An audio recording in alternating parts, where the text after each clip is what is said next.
Welcome to the Nelson University Sports Network. We are live from beautiful Lumpkin Stadium here in Waxahachie, Texas. I'm Adam Ferguson, joined by my broadcast partner, Tim Roberts. Tim, it's the last football Saturday of the season. One last rodeo, and the Steers are in town, so it's perfect. Your hometown Nelson Lions will play host to the Texas College Steers on Senior Day. So we're going to get to that in just a second. We've got keys to the game. We've got players to watch. And there was a game that happened last weekend. It was okay. Yeah. It was a typical finish, right? We'll recap it for you just in case you missed it the last time on the Nelson University Sports Network. A double overtime thriller that we're going to get to here in just a little bit. But we're going to go live first to our sideline reporter, Kiara D'Amato. Kiara, down to you. Thanks, Adam. It is a warm, sunny day here in Waxahachie. It's about 84 degrees outside right now with some wind, as you can see, but should cool down to about 82, 81 degrees towards the fourth quarter. As I said, there's some wind, definitely going to impact gameplay today. It's at about 16 miles per hour right now with gusts up to 23 miles per hour. We'll definitely see this impacting both kicking and passing today. Aside from that, not a single cloud in the sky. Warm, bright, sunny day, ready for some Nelson Lions football. Celebrating our seniors today. As you can see, they're down on the field, and you'll see it all here on the Nelson University Sports Network. We honor 5 amazing seniors who have left a huge imprint on Nelson University.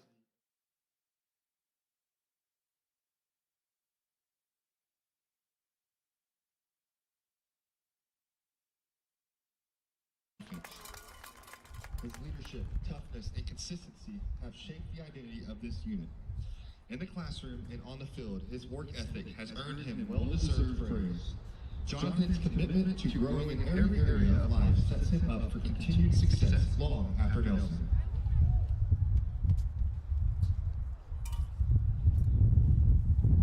Number 11, Zach Fuller.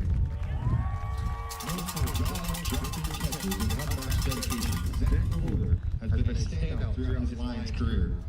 His daily approach has earned deep respect from teammates, coaches, and opponents alike. Never content with just good enough, Zach attacks every day with tenacity and purpose. His future is bright, and he leaves behind a standard of excellence for all Lions to follow. Number 21, Juan Eves.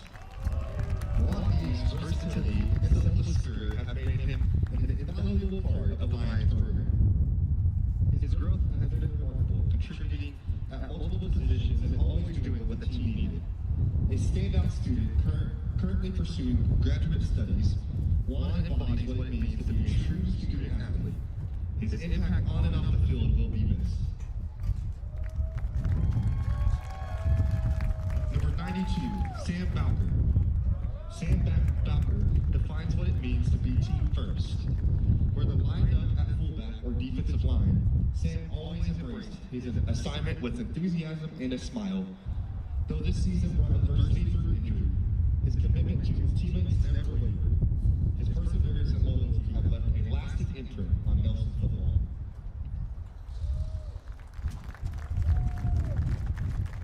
Now, for cheer senior recognition. Captain Alyssa Scott.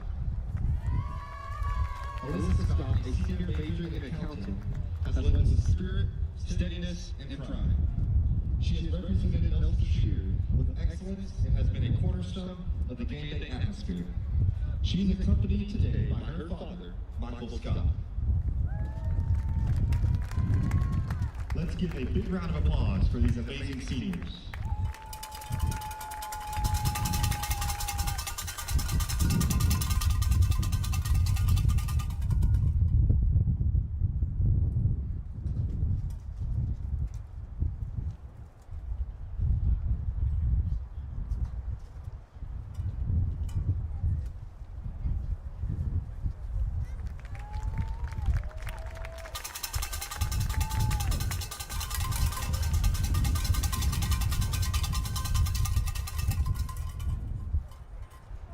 Welcome back to the Nelson University Sports Network. It's always nice to see the seniors honored on Senior Day, and I'm sure we're going to talk about a bunch of these guys who have really put the work in for this program.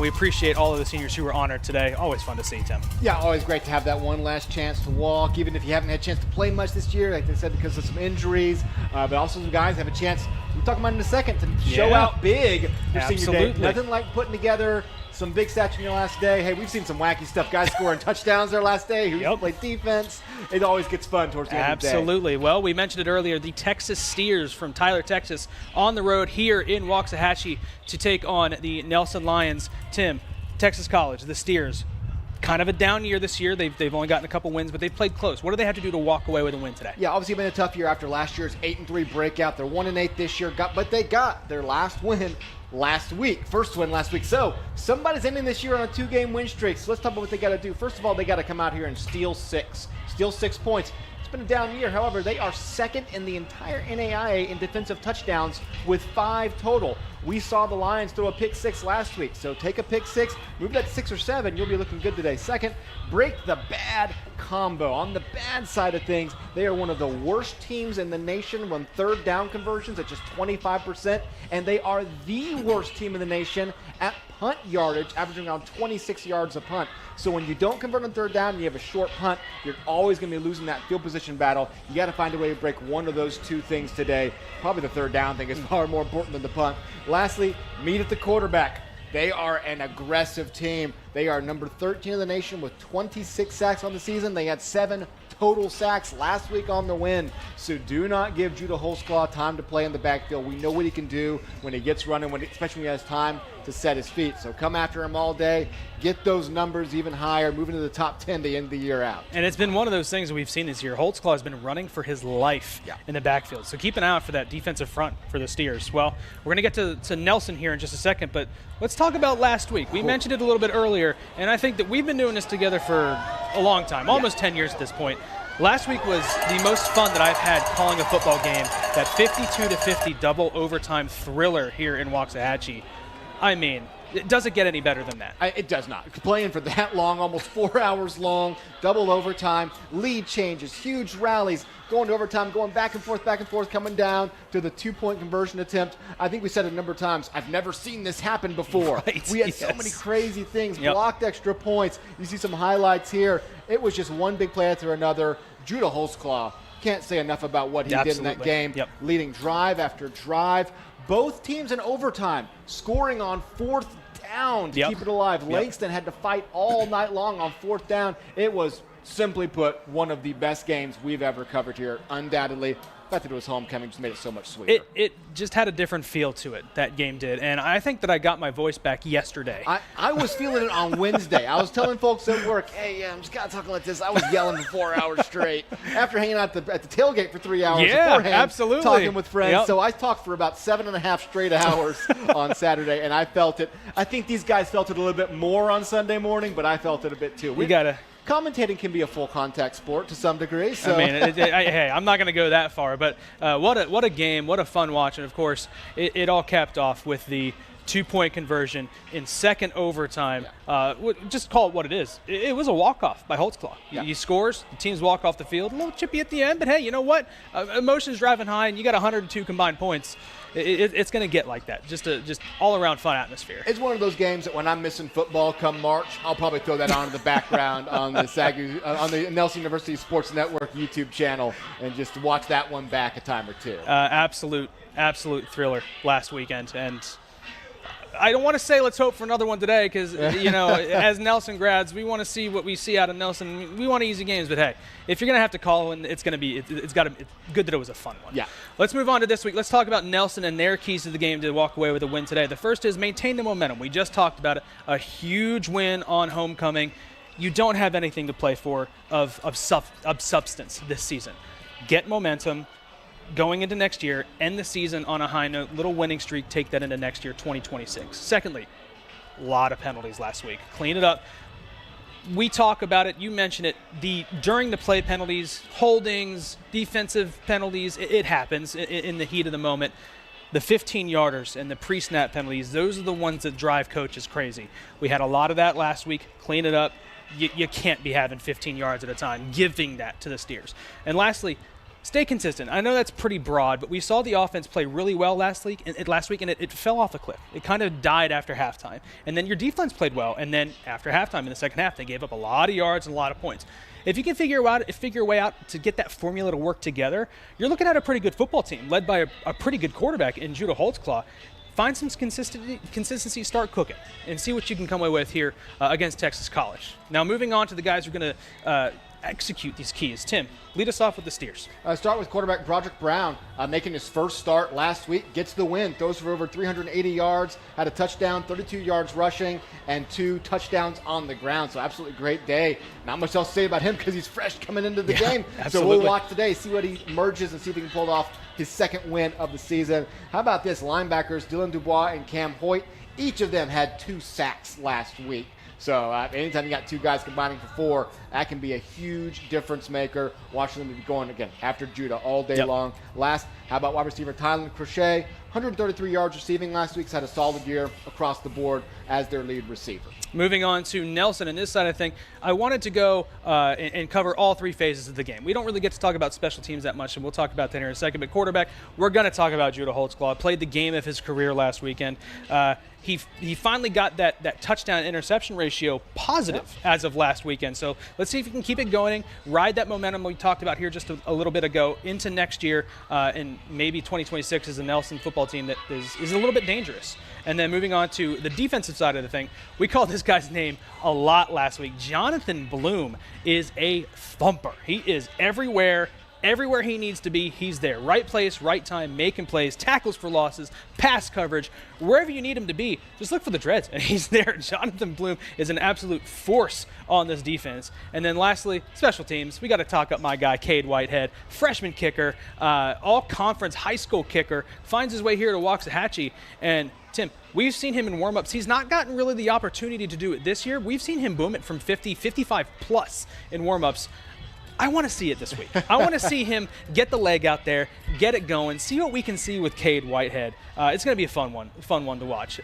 Before we get to a little bit more about what's going to happen here in Waxahachie, let's go and talk about the Sooner Athletic Conference. Now, it was wrapped up last week with Ottawa of Arizona's win over Texas Wesleyan. Really good game, by the way. Not one that we really got to talk about. It went down to the wire up in Fort Worth. So congratulations to the Spirit, your 2025 Sooner Athletic Conference champions. There's a little bit of murkiness today. More than likely. The math isn't mathing for everybody else, so the Spirit essentially have it, but a win today, and you can just forget about all the extraneous. They've got it for sure. But as far as the Sooner Athletic Conference goes, these 2 o'clock kickoffs are the early slate of games here in the Sooner. Let's start with Wayland Baptist at Texas Wesleyan. Texas Wesleyan essentially nothing to play for as far as Sooner Athletic Conference goes. I don't think they're going to be able to find their way into that playoff scenario. We go Texas Wesleyan across the board against Wayland Baptist. Yeah, they've had a good year. Unfortunately, got hit early with some bad losses. Losing that game last week threw them out of the conference conversation. But, I think they close it off with a nice win to just have, again, 1 conference loss when it's all said and done. Absolutely. And then OPSU, again, at 2 o'clock versus Langston. I'm the lone wolf here. I'm taking Langston. I saw something out of Langston last week. A lot of fight in a team that has nothing to play for, but I'm taking them. You and Kiara. Both going OPSU. That's a pretty even matchup, but we're both going the Aggies of OPSU this week. We'll see who's right at the end of the day. That'll be kicking off at 2 o'clock like we will here in Waxahachie. And then the late game tonight, 6 p.m. in Arizona, Louisiana Christian versus the Spirit. If Louisiana Christian wins, there's a 3-way tie for that Sooner Athletic Conference champion. So we may have been a little premature last week when we talked about the Spirit winning. It's messy right now. Essentially what that would do, that would create a scenario where there is 3 conference champions, but Ottawa, Arizona would almost certainly be the team that rep the conference in the playoffs. So there could still be some chaos, but I don't think any of us are picking that chaos. I think we're all picking the Spirit across the board for the clean slate.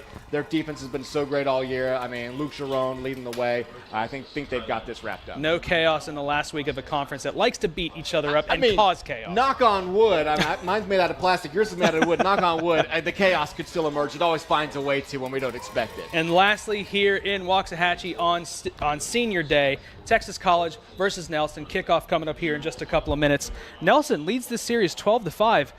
It used to be a lot to a little. Texas College has picked up a couple of wins over the last couple of years. Yeah, they broke their long losing streak against the team last year to break it. Again, to get that 8th win, that historic 8th win for the Steers last year. This year, however, I think we're all sticking with Nelson to take we the are home not. win. We are not. Kiara with Texas College. See, she doesn't have the faith on senior day, so we'll see at the end of this one. Regardless, Tim, I think this is going to be a fun game between two teams that fly around the field. And it always gets a little frosty. This is always the 10th game of the year. It's your last chance to go and hit somebody hard, and so they usually end up doing just that. This is a pretty long-time rivalry, and these two teams go hard at each other for 4 quarters. Even if the game gets discrepancy score-wise, they stick with it. It's always a fun team, and we talked about it last week. This is one of the first members of that CSFL that happened in the early 2000s. So this is a rivalry that goes back a few years. We talked about Langston. This is just as big a rivalry for this Nelson team. 18th overall meeting, and again, we've been around about 25 years, both these teams with their modern programs. It's about as much as you can play one team. Well, you hear the band, you hear the fans. Don't go anywhere. We're going to go live down to the field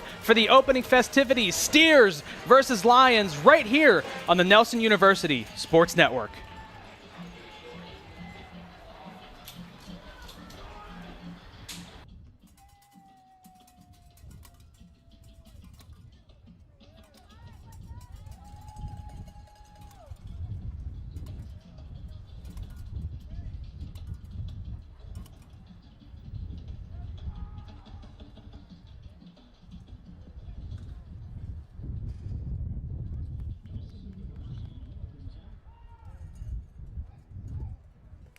Good afternoon, football fans, and welcome to Lupton Stadium here in Waxahachie, Texas. Today's Sooner Athletic Conference Senior Game Day features your Nelson University Lions against the Steers of Texas College. At this time, we ask that you please rise and move your hats as we honor God in prayer. Led by Dean of the College of Health Sciences and the College of Businesses at Nelson University, Dr. Carrie Woodson. And then please remain standing and face the flag as we honor our nation with the playing of the national anthem of the United States of America, performed by the Nelson University Mighty Lions Marching Band. Heavenly Father, thank you for the privilege of participating in an event today that allows these amazing athletes to showcase their God-given talents and abilities in an activity that we enjoy. We pray that everything done today, whether on the field or in the stands, will bring honor and glory to you. And on this special day, we also thank you for our graduating seniors. Thank you for the contributions they have made to our campus family, and I pray continued blessings on them as you lead and guide them in the plans you have for their lives. In Jesus' name we pray today. Amen.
As the teams meet at midfield, we are ready for action here in Waxahachie. Your captains today for Texas College, number 5, Dylan Dubois, and number 55, Xavier Lewis. And for your hometown Nelson University Lions, Judah Holtzclaw, Jonathan Bloom, Zach Fuller, and Juan Neves, showing some love to the seniors here on Senior Day for Zach Fuller, Jonathan Bloom, and Juan Neves. Some mainstays here in this Nelson University program. We are just moments away from kickoff here, Tim.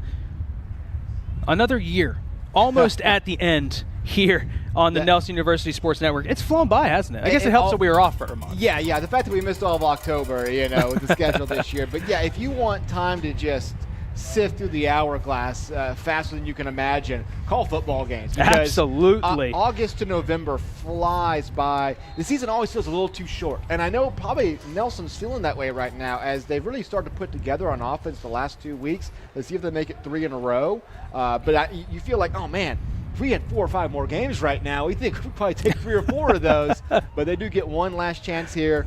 For the first time of this season, we do have a pretty strong wind coming across the field. It'll be at Texas College's back to start off the first quarter here, right to left on your screen. Texas College wearing their all white with gray pants. Nelson in the purple tops, white pants, purple helmets. To kick off for the Steers, Ulysses Bravo doing the kicking on the kickoff unit today for Texas College. Looks like he will double as the potential punter for the Steers. And there you see it. right off the get-go, ball blown off the tee. If you've ever gone, if you're a Nelson grad, you know that Waxahachie is notorious for its wind. So it's actually surprising. This is the first game we've had out of the 4 that the wind has been somewhat of a factor. So, yeah, keep that in mind when it comes to field goal attempts, kickoffs, even passing game. It can really impact things. An absolute wind tunnel here in Waxahachie. And we are underway here from Lumpkin Stadium. A short kick fielded at the 6-yard line. Looking for some room up the middle. He had a crease, but it closed. But regardless, good field position as Greg Guidry lets the Lions start at the 31-yard line. Good field position here for Nelson.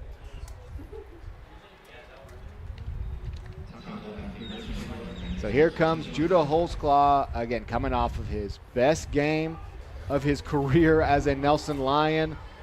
Blow for blow last week, leading what was supposed to be a game-winning drive, became a game-tying drive, and then on 4th and 2 in overtime, playing the hero and then playing the ultimate hero on the 2-point conversion. Hey, we'll hand it off here on first down up the middle. Good gain there. He's going to be just shy of that first down marker, but a good carry that time sets the Lions up on 2nd and short.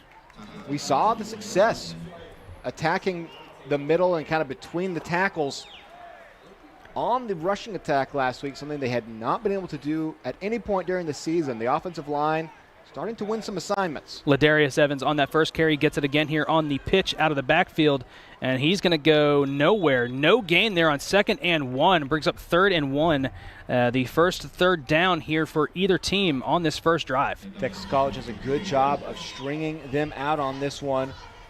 Everyone's there blocking. No one breaks through the line, but everyone beats them to the corner. And so it is 3rd and 1, and the Lions faced a lot of 3rd downs last week. We kept saying they kept showing up fast. Holtzclaw takes a snap, hands it off. Up the middle, Evans had an initial surge but got tripped up, and he's going to pick up about a half a yard. Yeah. Make it 4th and inches here. Good stand by the Steers defense. Yeah, after a 9-yard gain on first down, they go back to the well twice. Good job breaking through the middle. Looks like it's number 39 making the tackle. The offense stays on the field. Last game of the year, you got 2 wins. Why not? Hard count from Holtzclaw, checks back to the sideline. No jumps there from the Steers defense. It looked like they're bringing pressure here on 4th and inches, and why not? Stack that box, make a decision. Holtzclaw keeps it himself up the middle. He's going to get hit, falls forward. He's got enough for the first down, and that will move the chains just barely. He needed half a yard, and he got half a yard right to the 42-yard line. Texas College was all over it, but that's when it helps to be 6'5". All you got to do is, pick up a quarter of that yard and then fall forward and you're home. Lions go no huddle again here. We've seen success out of this formation, or this tempo for the Lions. He go 4 wide, 2 either side here for Holtzclaw. Little confusion here. Under 10 on the play clock. Lions get set. Here's a snap. Holtzclaw, quick hitter to Fuller. Defender falls down. Fuller going upfield past midfield. Has enough for the first down. Looked to be about 2 yards short, but spun off the contact. Fought forward and moves the chains. Great route. Get to the soft zone of the Texas College defense. Set up. Holtzclaw hits him. Right back to it. Yep, right back to that flat, and he gets it to Fuller. Good chunky yardage there on first down. That'll make it 2nd and 6. Yeah, that time Texas College reacted much quicker. Jeremiah Bell is the one who lays the hit on the quick slant there, but a 4-yard gain on first down. Not too bad. Holtzclaw takes a snap. Will keep it himself on the read option. He gets tripped up. That's a really good job on that edge on the outside by Dylan Dubois to trip up Judah Holtzclaw and keep that at no gain. Third down. He sells the read option very well, but he's going to hang on. Like you said, Dubois is on the ground, is able to get a hold of Holtzclaw's leg. No gain, maybe about a half yard picked up total, but that looked like he was going to pick up the first down for a moment there after he'd held on to the read option. And how many times this season have we seen that? Holtzclaw keeps it and then somehow finds 10, 12 yards. Yeah. Really good job there by Dubois to stay home and bring down the big quarterback. 3rd and 6. Empty backfield here for Holtzclaw. 3 to the right, 1 to the left. Holtzclaw takes a snap. He's back to pass. Quick hitter to B.J. Clark across the middle. Clark got enough for the first down. Spins off a tackle inside the 30-yard line. That'll move the chains on the quick hitter from Holtzclaw to B.J. Clark. Great drawn-up play here. Clark is just going to cut straight. Just call it a quick slant, essentially. Cuts inside, straight inside, have another man break outside. And wide open for that easy first down. 4 receivers to the right, bubble screen. This time getting it to the outside, trying to cut up field. Short gain there for Gregory Guidry. Actually called a gain of 0. Back to the original line of scrimmage. 2nd and 10. Quick pursuit from the Steers there. Right here, he's going to have the blockers up front, but number 47, the quick pursuit, cuts off any chance for him to double back and pick up extra yardage. So, yeah, no gain on what seemed to be a well-drawn-up bubble screen to start off.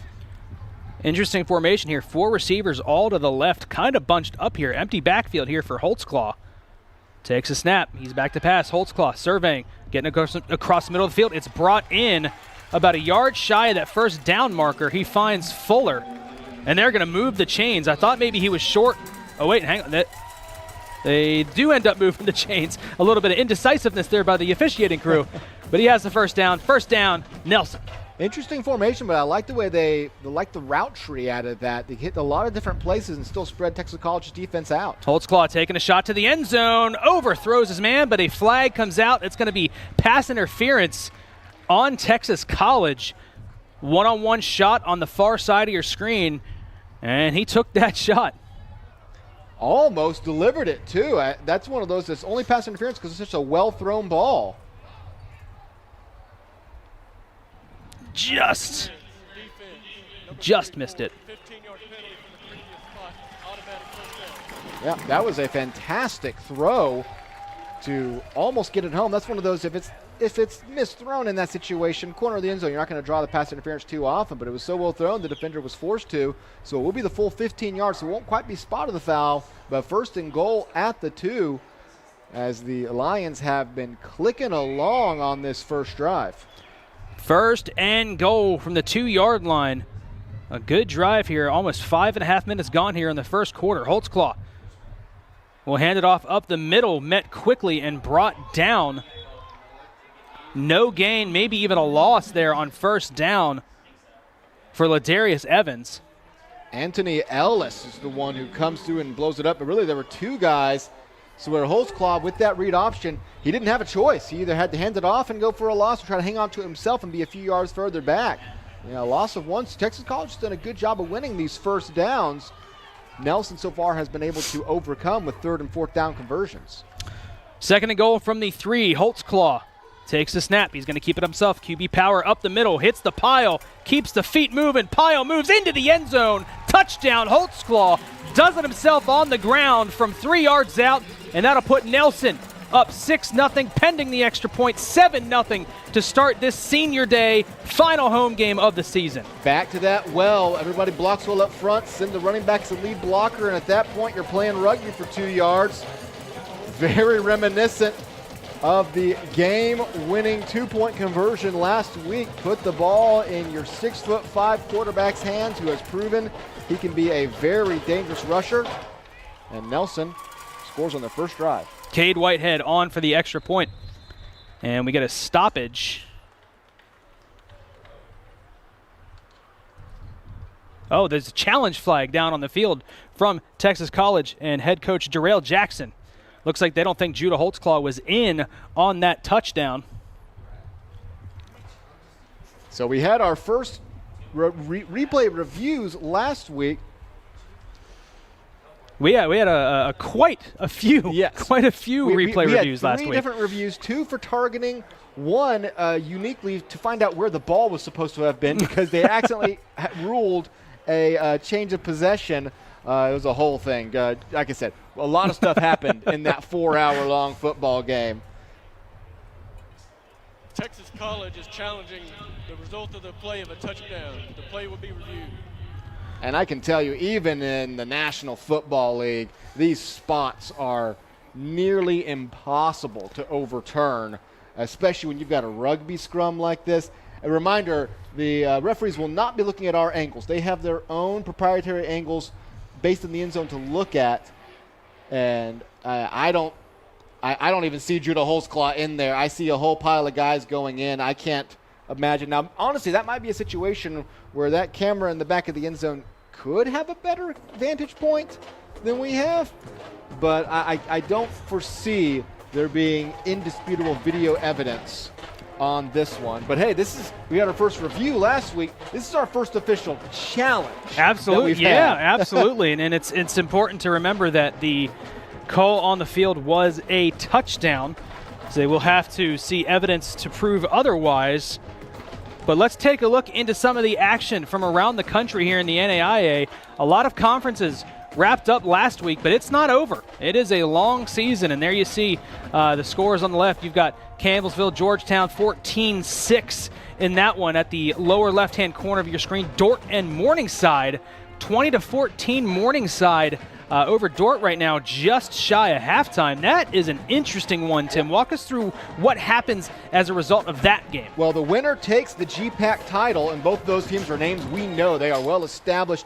Both are probably going to make the NAIA playoffs regardless, but the loser is going to get the lower seed and not be able to host in the round of 16. Don't forget, there are 2 rounds to kick off the NAIA playoffs. There's a bye week and everything. So a very huge game, even though both teams' playoff fates are probably decided. This decides your route. And again, 2 of the absolute classic programs with Morningside and Dort. And Morningside is up by 6 as they approach the half. Looks like they'll probably get one more play off here before they hit halftime, up 20-14. And then we see Reinhardt over Pikeville, 62-21, and then a top 25 matchup with some implications. Benedictine, Mid-American Nazarene, 31-0 at halftime. Not how you want to come out of that game from Mid-American Nazarene to start that one. And then Southwestern and Kansas Wesleyan, Southwestern up 25-7 on the road. After So here comes about a minute 50 in the first half. Touchdown is upheld. Call on the field is confirmed. Touchdown Lions. Judah Holtzclaw from 3 yards out does it himself. QB power up the middle, moves the pile, falls into the end zone. Cade Whitehead on for the extra point. Significantly faster process than it was last week, the review. It's a lot easier to review a football play versus a targeting call. Those things go on forever. You need a Supreme Court ruling on those sometimes. Cade Whitehead, extra point up and good. 7-0. Nelson, they go on a 6-minute, 7-second drive to start this game. That is, at least to my knowledge, at least home games here, that's the most sustained drive they've had to this point in the season. Pure efficiency, no big plays, picking it up 5, 6, 10 yards at a time, had a 4th and inches conversion, a couple of 3rd down conversions. That was pure offensive efficiency. Like you said, 68 yards in 6 minutes, a little bit plus. I always like, on a day like this too, it's November 15th, and I checked, 2 degrees cooler than our kickoff on September 13th. The Texas fall has not shown up. My wife wants to put the Christmas tree up tomorrow, and I feel like I should be preparing for a Memorial Day barbecue. Oh, don't worry, Tim. We put our Christmas tree up 2 days ago. Oh, wow. So it's time. I don't care what anyone says. It is time. And you're further south than I am, so I imagine it's even warmer down there. Oh, yeah. We don't get any reprieve down there in the Austin area. That is for sure. My goodness. Well, yeah, ours is going up tomorrow with Bing Crosby playing. It's going to be 84 degrees, and, maybe I'll have some iced hot chocolate or something. You know what? When it gets dark at about 5:15, you need a little something to brighten your home, and that Christmas tree does that. Kicking off here after going up 7-0. The kick is fielded, bobbled inside the 5-yard line. Trying to make something happen here is Texas College, and they will not. He's going to get brought down at the 16-yard line. They're actually going to mark him at the 17-yard line. So bad field position here for Texas College. Hey, and I'll credit Kate Whitehead on that one. Texas College was pretty far up on that kick return. I think they were expecting that one to land around the 15-yard line because the fact that Kate Whitehead is kicking into the wind. But he showed off his leg, and it went over his head. He looked like a center fielder who had misplayed the ball off the bat. Almost lost control, but either way, Texas College is stuck inside their 20 on their first drive. Broderick Brown will come out on the field to take over as quarterback. Made his first start last week and has Texas College's only win. So let's see if he can keep his slate perfect on the year. 4 wide. Here's Brown. Back to pass. Clean pocket. Lets it go deep down the middle of the field. Double covered. Incomplete. Looking for his man deep down the middle of the field on the first play. Taking a shot to DeAndre Hill. And it falls incomplete. He made some noise last week, did Brown. Tim, walk us what he did in their first win. Yeah, again, 388 passing yards, 3 total touchdowns, making his first start of the year, trying to give a spark to this program that, beat an OPSU team that beat Nelson. So, they have proven in that last week that they can put together a competent team here. 2nd and 10, they will hand it off up the middle. Some good contact there. Falls forward and fights through to pick up 5 on 2nd and 10. Makes it 3rd and very manageable here. Yeah, one of those cloud of dust runs. Looks like it's going to be a gain of around 2. Makes it a gain of 5. And like you said, that reopens the playbook entirely. 3rd and 5, you have your entire bag of tricks to go to. 4 wide here for Texas College. 2 either side here for Broderick Brown. Takes a snap. He's back to pass. Steps up. He lets it go. Taking a shot deep. Has his man. Has a step. And he cannot bring it in. Hit him right in the breadbasket. Andre Williams could not haul it in. And that brings up 4th down. Tim Brown put that on the money. That is a tight spiral. Beautiful pass. And he has a step on the defender and just can't bring it in. He had completely beaten Noah Coffrin on that one. And that would have been 1st down in Nelson territory. Instead, it is a drop pass on a spectacular throw from Brown, and it'll be pending a 3-and-out here on the punt. Logan Young in to punt for Texas College. We mentioned they are one of the worst punting teams in the NAIA, but a decent kick there. Correction, Ulysses Bravo on to punt for the Steers. And a slow snap to get to the punter, but he ends up getting it away. And Nelson will take over at the 38-yard line. So we mentioned pregame. That's one of their issues. They are 3rd worst in the NAIA in converting 3rd downs, and they had a makeable one there that they couldn't pull off. And then they're the worst at punting. That's a decent punt. Punting from his own, 22-yard line, at least getting Nelson inside their 40. But in a drive that takes less than a minute and goes 3-and-out, though, for your defense, that can be a bad recipe for a long day ahead. 1st and 10. 4 wide here for Holtzclaw. He's back to pass. Quick hitter, screen to the outside. Looking for Guidry. Guidry spins off a tackle, falls forward, picks up about 4 yards, make it 2nd and roughly 6. We'll see where they mark it here. Actually going to mark him down for just a gain of 3, 2nd and 7.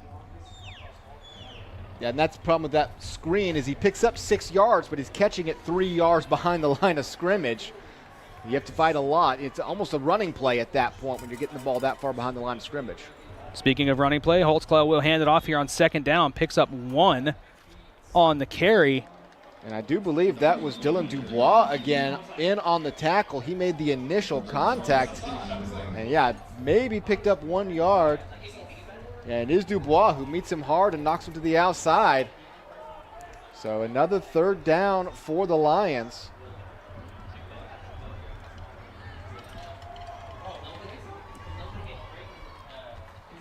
Jared Dotson Jr. on the carry. Third down, Holtzclaw, empty backfield, back to pass. Lets it go deep across the middle. Looking for his man. Goes up, brings it in. First down, Lions. And a big pitch and catch. Finds his man deep down the middle of the field. Jermaine Jones climbs the ladder, brings it in. First down, Nelson. Holtzclaw had to haul that one in. This one does get caught up by the wind a little bit. Jones has to come up short, and he comes up a little bit too short and then has to go up high for it. Huge first down conversion. We do have an injured line in the backfield. Appears to be one of the offensive linemen. Holtzclaw is talking to him, and the training unit is making their way out into the field now. But another third down conversion for the Lions.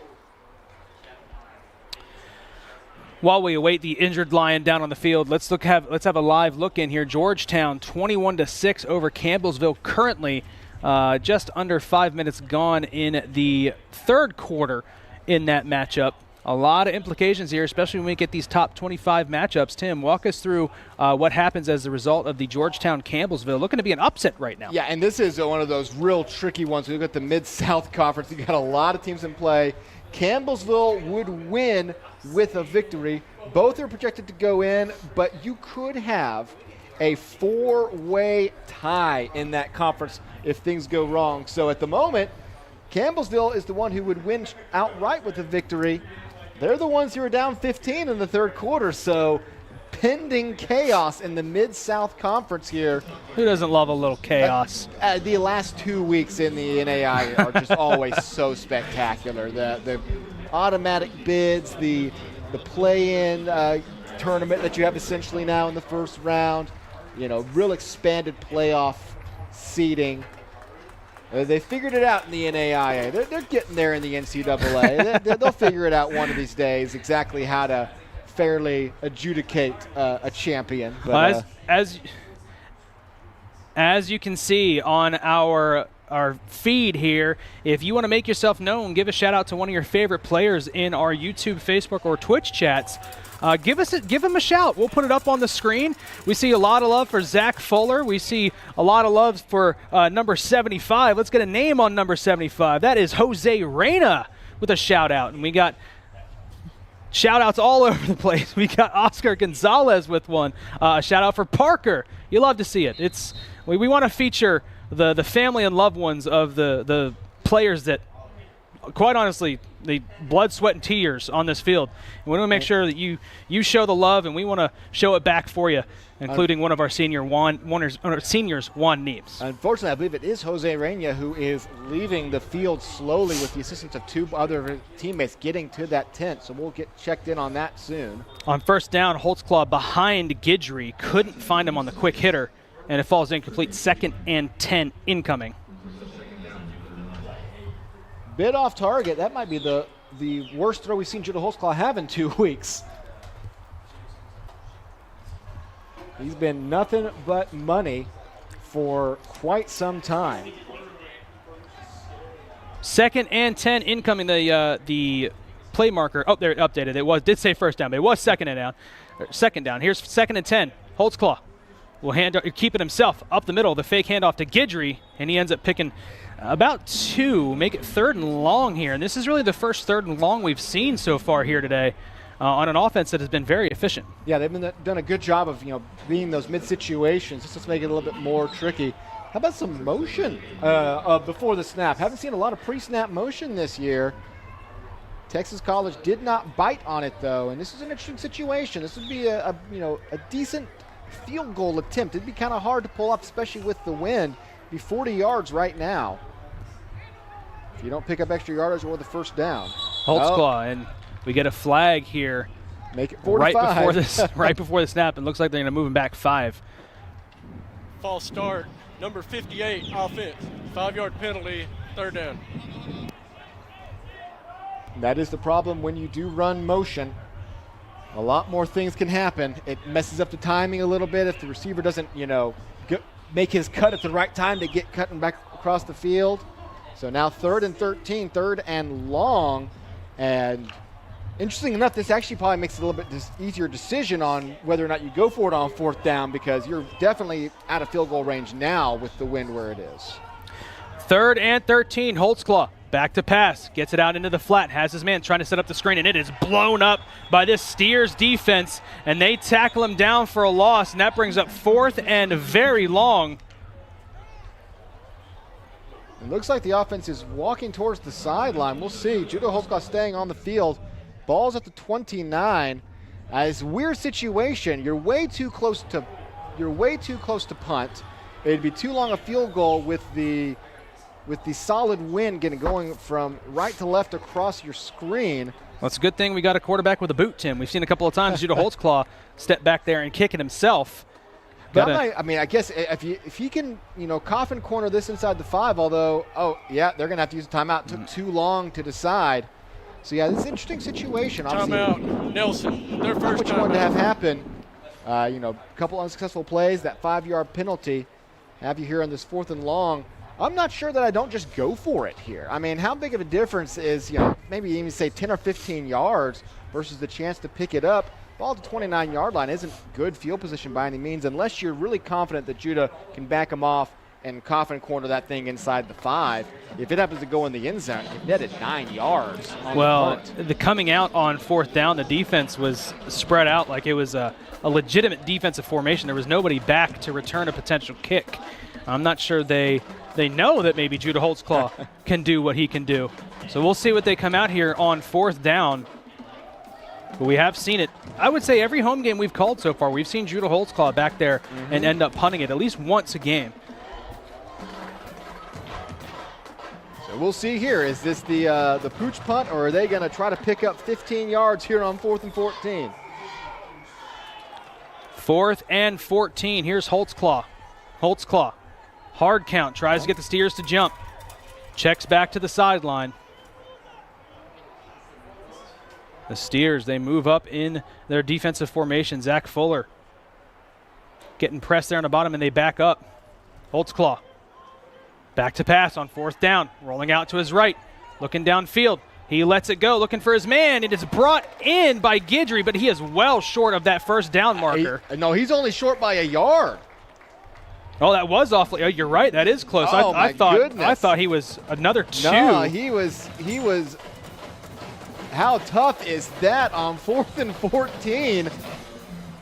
You throw a 13-yard pass. Guidry comes back to get it. Holtzclaw having to scramble for his life. You're not going to see many 13-yard gains result in a turnover on downs. And, yeah, he is just shy. He had to come back across.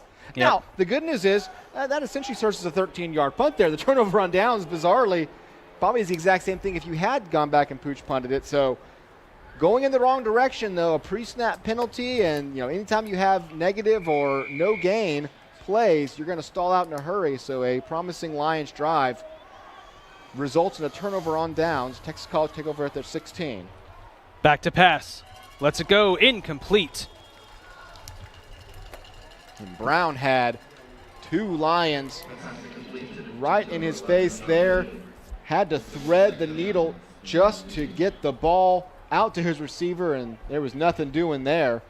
Ping number 74 already down there as a lead blocker. If they had delivered it, they had some good lead blocking in the way. 2nd and 10 incoming here for the Steers. Not a lot of time of possession. They've thrown 3 passes, all incomplete, and 1 running play. So about less than a minute of possession here for Texas College.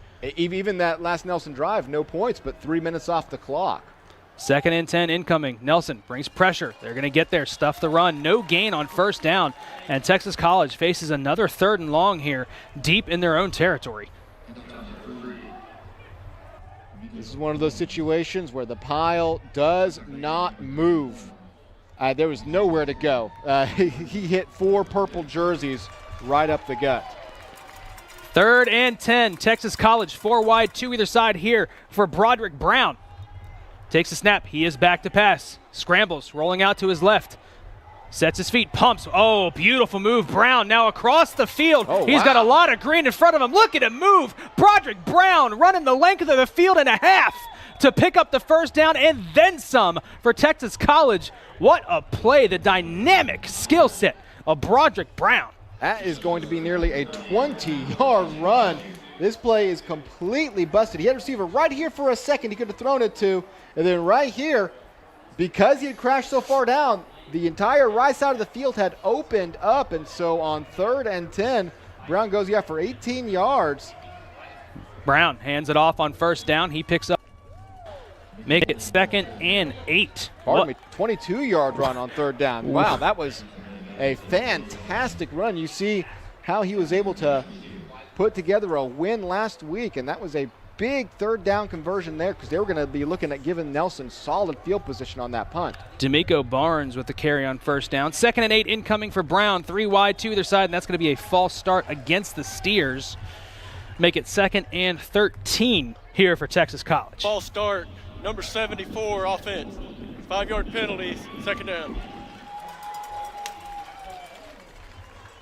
And if you're on the edge like that, you're the left tackle and you jump, you're going to get called 100 times out of 100.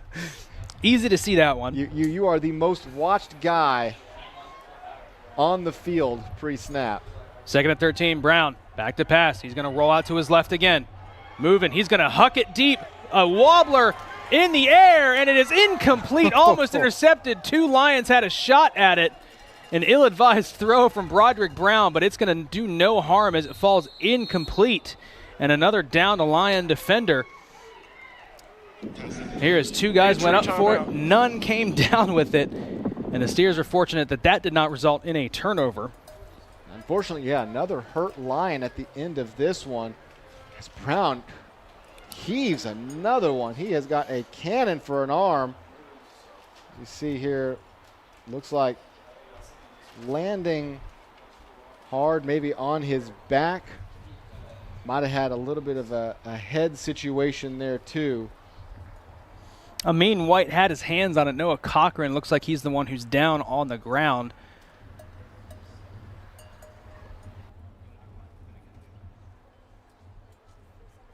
Checking in around the Sooner Athletic Conference during this injury, we have OPSU up 3 on Langston and Texas Wesleyan up 7 on Wayland Baptist.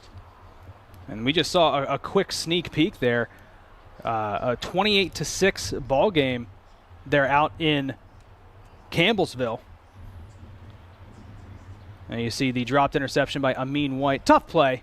Yeah, I wouldn't quite call that a drop. And it's hard to tell. I mean, obviously, you're going so high up, but you do see that the helmet hit the turf there. You always hate to see that. We saw another one like that last week.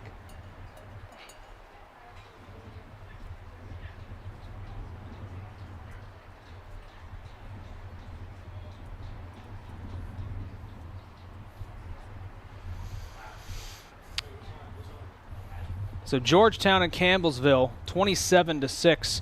We told Lindsey Wilson wins the conference if Campbellsville loses. And Georgetown in firm control right now over Campbellsville, 27-6. About 5 minutes left to go in the 3rd quarter. And you've got Dorton Morningside, 1-score game, 20-14. Carroll, a defensive battle, 3-0 against Eastern Oregon.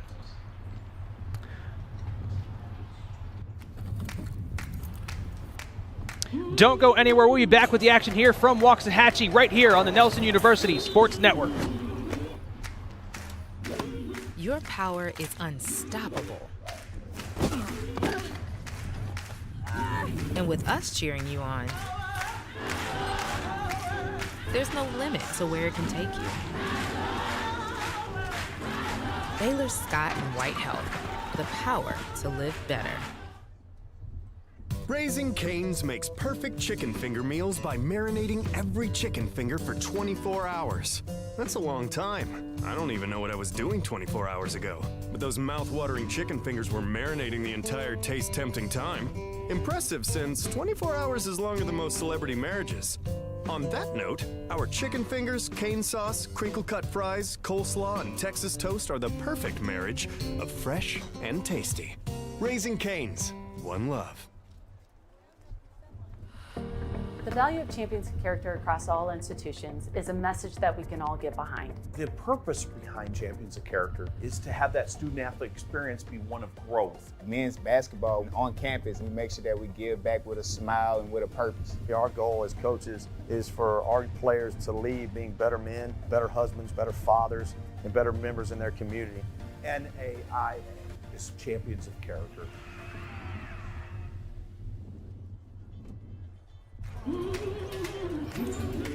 Your power is unstoppable.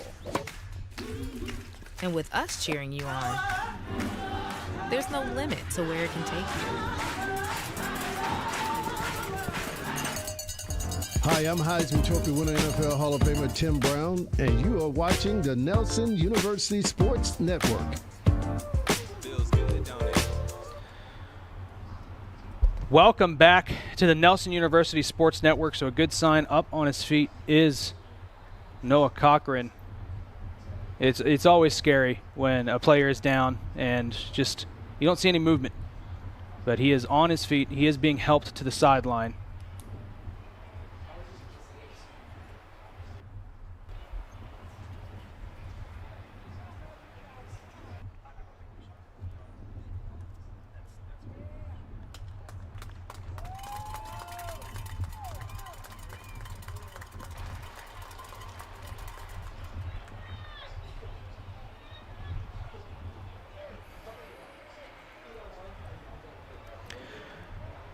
As we get back to the action here from Waxahachie, it will be 3rd and 13 facing Texas College in the Steers offense. We've already seen once this drive, Broderick Brown pick up a first down with his feet and his legs.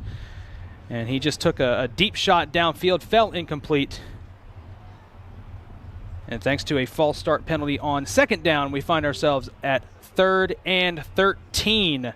Obviously a quarterback that you've got to play to the whistle through. Even on that last 3rd and 10, they had the play completely broken up. They had thrown everything for a loss. To see what happens here. Brown rolling out to his left, looking to do some damage with his feet. He's going to take off, tuck it, and run, and he has got enough for the first down. Ducks out of bounds. He needed 13, and he picked up 13 exactly. They're going to mark him out of bounds right at that first down marker, and they will move the chains. Another first down by way of the ground on the legs of Broderick Brown. Yeah, they had the Lions defense completely spread out there, and I think that was designed from the start. I didn't even see Brown looking downfield, really. He was hitting that corner as fast as he could. So immediately something that you need to identify on the Nelson defense, that this QB can run. 1st and 10, Texas College. 3 to the left, 1 to the right here for Brown. Takes a snap and a flag comes in. A false start will make it 1st and 15.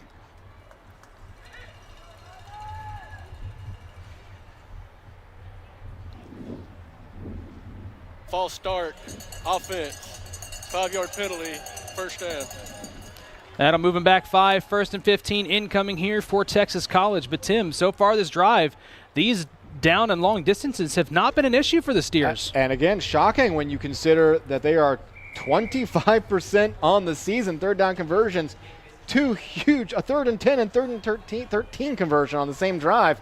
I'm doubting they've done that any other point this year. Brown lets it go to the flat, has his first completion of the afternoon. He cuts back across the middle of the field, past midfield, and then down. A good gainer there on 1st and 15, makes it 2nd and 3.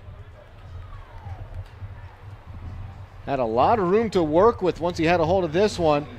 Cuts inside and just slowly but surely weaves his way for a full extra 5 yards. Never really ended up cutting straight up the field. Just kept going vertical, picking up an inch at a time. One of your key players to start the game, Tylen Crochet.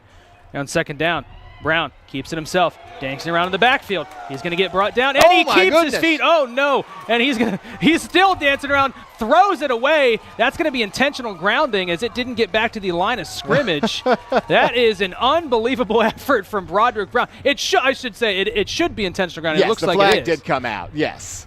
Quite obviously, but my goodness. What an effort. Intentional grounding, offense.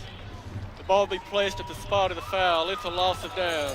So that's I mean, not quite a highlight. Anytime your face is towards the end zone, you're throwing the ball forward.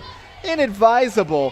One of those times you probably did a little too much, but my goodness, he is hard to bring down.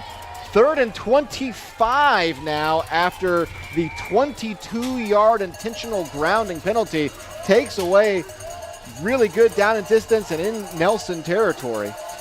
Another 3rd and long here for the Steers offense. Brown will just hand it off here on 3rd and long. Gets to the outside, but he ultimately gets brought down. That'll bring up 4th down, and the Nelson defense survives. Got 2 big conversions. And facing that 2nd and 3, it definitely looked like this was a successful drive for the Steers, but they finally get all after Brown. They never actually bring him down, but they force the big penalty. And they will get the ball back now. Ulysses Bravo on to punt here for Texas College. We did see a slower snap get to him the last time they were out here on the field. We'll see if that becomes a factor here in the special teams game. And get it back there this time. Bravo gets it off that right foot, end over end punt. Hits at the 25, takes a big bounce, and it looks like it's going to settle. And he carries it into the end zone. But it's going to be at the 1-yard line, Tim, down at the 1. They're saying he had control at the 1-yard line. And at this level in college, you can take yourself into the end zone as long as you have control. And he did a beautiful punt off the foot of Ulysses Bravo. Wow, so the 2 things we talked about pregame, 3rd downs and punting, they have been fantastic on today. Let's see here as he is going to, the ball is loose. He gets a hold of it right here. As Nelson takes over at their own 1-yard line, Judah standing halfway into the back of his end zone. It looks like he had control at that 1-yard line. Just barely, but that is a huge turn of events, a massive punt. They will hand it off here on 1st down, looking to get it out of the shadow of their own end zone. A little breathing room, picks up 2 on 1st down, makes it 2nd and 8. At this point, you just need something to, to where a run up the middle isn't a safety risk. That will be the last snap of the first quarter. The horn will sound, and we'll have to walk a full 98 yards to reset this one. That will do it for the first quarter of play. Nelson up 7-0 on Texas College as we are facing, as you said, a 98-yard field here for Nelson and this offense, who's been pretty good today. They've had one scoring drive and then another drive peter out on a turnover on downs deep in Texas College territory. So they've done a good job so far this afternoon. So we'll see what they come out with here at the quarter break, leading Texas College 7-0. Again, if you're just joining us, give a shout out to your favorite players in the chat. We will feature them on our YouTube, Facebook, and Twitch comments section there you see at the bottom of your screen. Whether you're for Nelson or whether you're for Texas College, we love to see all the comments. Tell us your favorite player. Tell us where you're watching from. That's one that I always like to see. As you get a look at the Nelson University Sports Network quad box, you see the action here from Waxahachie and then Dort and Morningside. 21-20, so that flipped. Morningside now making that a 1-point game. And then, of course, Campbellsville and Georgetown, the one we're keeping an eye on today. Campbellsville scores and makes that a 27-13 ball game. So very, very interesting games happening across the NAIA. And we will get you scores and finals and highlights and live look-ins as we get them here on the Nelson University Sports Network, as we are just moments away from getting back to action. Tim, McPherson putting up 78 points in their game against Sterling today. That's got to feel good heading into the end of the season with a almost 80-point performance. I mean, when you're at 20, you got to put those points up because you're trying to get in that top 16, avoid that play-in. So you got a lot of thrillers, and then you have a lot of let's get the scoreboard as lopsided as we can for those last-minute votes. It matters. It matters. 2nd and 8, Holtzclaw. His heels on the A of the Indians in the end zone will keep it himself, bounces it to the outside, tries to cut it upfield, and he brings a pile with him, picks up a few. It makes it 3rd and about 4 and they get out of their own end zone and some significant breathing room there, Tim. Yeah, at least now you can set up a good third down play to try to keep this drive going. And if you have to punt, you're not standing literally on the back of the end zone. But they're going to go 5 wide here at their own 6-yard line. Not a setup you usually see. 3rd and a long 4, 5 wide empty backfield. Judah Holtzclaw takes a snap, back to pass, pumps.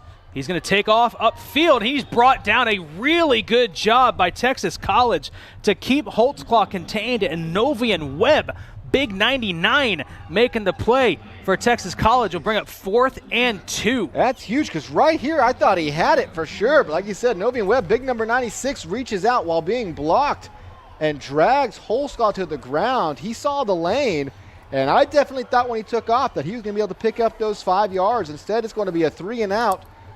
Nelson is lining up as though they're going to go for it, and they're going to make Texas College burn a timeout. They do have a man back to return the potential punt from Holtzclaw here. Timeout.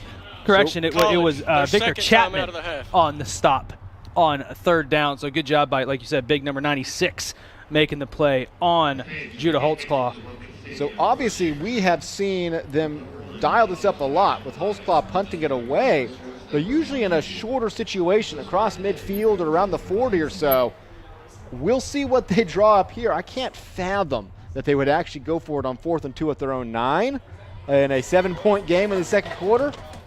But as I said, last game of the year, who knows? At the very least, they've forced the Steers to burn a timeout to respond to the fact that the offense came back out on the field. And that's who's going to come back out now. Holtzclaw will come back out. It is possible he is essentially the primary punter for Nelson in Coach Hudgens' mind. Holtzclaw coming out here out of the timeout. He's got 3 wide, 2 to the right, 1 to the left. And Texas College does not have anyone back to return. So if nobody he does back. Yep. This, the fact that he has a setback telling me, yeah, he's going to drop back. Yep. This is going to be a punt. Oh, see if he can get him to hard jump. Count, and then a false start is going to move him back half the distance. The running back got a little false start there. Number 23, offense, 5-yard penalty, 4th down. Oh, goodness. Ladarius Evans, a little antsy. And so there you go. So it is a 5-yard, back to the 4-yard line. So back now in the end zone. They're out at the 9. And he bubbles it. Oh, no, he's going to get tackled in the end zone. And he gets it. Possession to Texas College. Touchdown, Steers. They come away with the ball out of the pile. That is an unbelievable play. Holtzclaw could not bring in the snap. Khalil Parker is going to be the one to get the touchdown. He can't get it in. Trying here. And now he just needs to fall on it, and they're going to rip it out of his hands in the end zone for the shortest touchdown imaginable. We are going to get a 15-yard penalty against Texas College on the celebration. The result of the play is a touchdown. After the play, unsportsmanlike conduct, number 91 from Texas College. That 15-yard penalty be assessed on the kickoff. And that's number 91's first unsportsmanlike foul of the game. He did a little bicycle kick with the football. It looks like he tried to punt. How can you blame a defensive lineman breaking through and just, ripping the ball out of the quarterback's hands for a free touchdown? My goodness. We saw this last week, deep in their own end, a comedy of errors that led to a safety. That's one that Holtzclaw, he needs to just fall on. You need to identify that a disaster has unfolded. They're coming after you. You're not going to get this punt off. Just fall on it in the end zone. He tries to do a little bit too much by picking it up, and so it is a let's get this right. It's the shotgun snap quarterback fumble, but then recovered, but then ripped out. I'm asking you because I'm trying to write down what this play was in my notes, and I'm just going to write fumble touchdown. It's just a fumble touchdown. At the end of the day, that's all it was. Yep, fumble touchdown. All of the setup to it, but we have a tie game now as special teams. All 3 phases. It starts with a booming punt from Ulysses Bravo that pins Nelson at the 1. Nelson is able to get a little bit out of that shadow, but that 5-yard penalty pins them back deep, and then it all unravels on them with a special teams. Well, is it a special teams or a defensive touchdown? Tim, that is a defensive touchdown. Let's call it a defensive touchdown. The defense, that was not the special teams. Defense is on the field. Offense is on the field. Yep. So that we know he was going to punt it, but that is going to be a defensive touchdown. We're officially ruling that here from our perch at Lumpkin Stadium.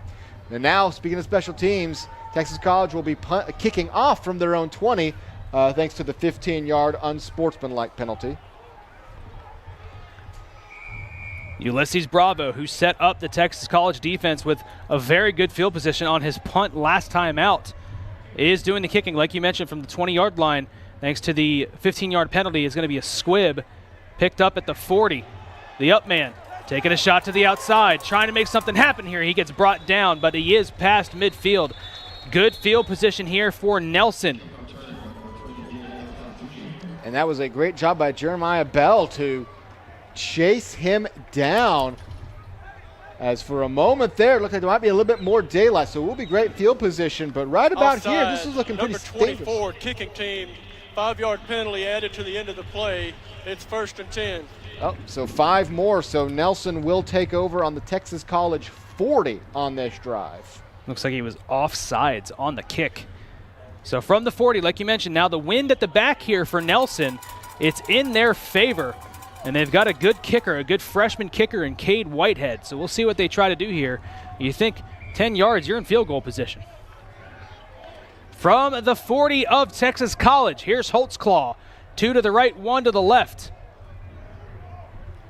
Judah takes a snap, back to pass, has his man on the outside, turns up field. He's got enough. Just shy of the first down marker. Makes it 2nd and 1. Jermaine Jones on the reception. Quick out to the outside. Holtzclaw puts the ball right where it needs to keep him moving towards the sideline. On 2nd down, he does it again. Fires wide of Jermaine Jones. Makes it 3rd and 2 rather. That one's off target. I think he was expecting him to maybe have been a bit further into the route on that throw. Regardless, I mean, these 3rd downs just keep showing up so quick. The volume of 3rd down attempts that Nelson has to keep getting. Now, most of them have been shorter mid situations that they've been able to convert. 3rd and 2. Here's Holtzclaw. Judah takes a snap, pumps, evades one man, cuts it upfield. He's going to keep it himself, makes another one miss, down to the 20, to the sideline, driven down out of bounds, inside the 20-yard line, down at the 14. Judah Holtzclaw doing it himself and taking off, picking up the 1st down. Pump fakes here, and right there, that looks like it's going to be blown up for a 5-yard sack. Both quarterbacks showing off their wheels today. Holtzclaw facing pressure again, gets tripped up, but gets brought down a yard shy of that line, or yard behind the line of scrimmage. Makes it 2nd and 11. And the Steers are consistently winning on 1st down. You see here on the replay, clips his ankles, unable to get back to the line of scrimmage. They are consistently putting the Lions in these 3rd down situations by winning 1st down over and over again, and now it's going to be 2nd and 11 for Holtzclaw. Judah, 3 wide, takes a snap, hands it off up the middle, brought down quickly and for a loss of 2. Gave it to Quentin Jones, and he could not find any running room, and that brings up 3rd and long, 13 to be exact. Going right up the gut, and right there you see number 39 splits the middle. Never had a chance on that one as Kawan Cooks comes pretty much untouched right through the A-gap. And, you know, to have a read option work, you got to have a little bit of time to breathe, and there was nothing doing there. 3rd and 13, empty backfield here for Holtzclaw. Judah, back to pass, clean pocket, lets it go across the middle. Diving attempt, cannot bring it in. Greg Guidry had his man beat and the throw just a little too wide of Greg Guidry. That'll bring up 4th down, and the field goal unit trots out onto the field to try to put 3 up here. Yeah, Holzclaw's putting this ball at the 2, and it was a little underthrown. Guidry is beside himself. He still had a chance to get it.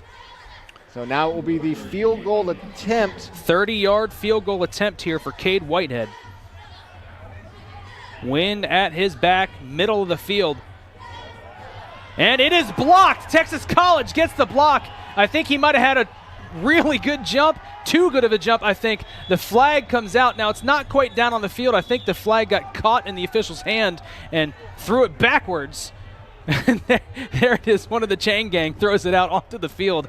It looks like it's going to be an offsides for Texas College.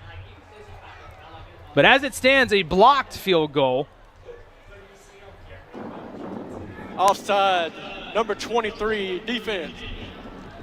5 yards, 4th down. Jeremiah Bell had a good jump, too good of a jump, in fact. So that'll make it a 25-yard field goal. And really, goal. you had 2 guys jumping, but yeah, he definitely read that one a second too early. Yeah, you see the flag coming up.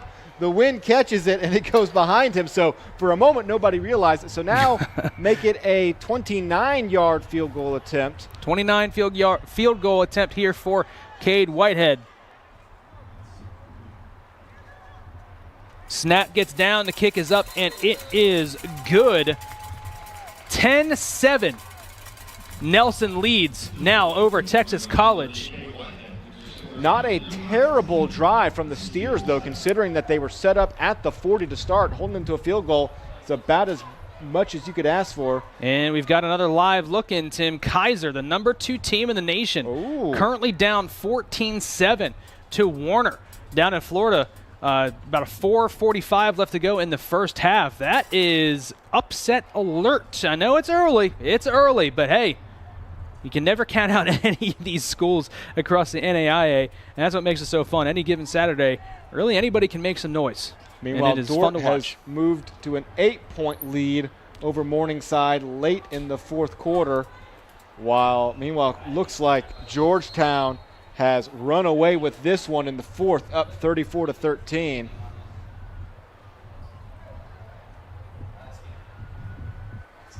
Back here, Nelson will be kicking it off as how about dodging a bullet with that blocked field goal for a second there? That felt like that was going to go for a touchdown and B, either way, keep you off the scoreboard. So that offsides really flips the way you feel about this game right now. Well, like you mentioned, you got to feel good if you're Texas College. Oh, yeah. Short field for Nelson, and you hold them to 3. That is a moral victory for Texas College and their defense. Flag does come in here towards the end of the play. A Nelson player ended up flat on his back. I'm curious as to what the call will be here.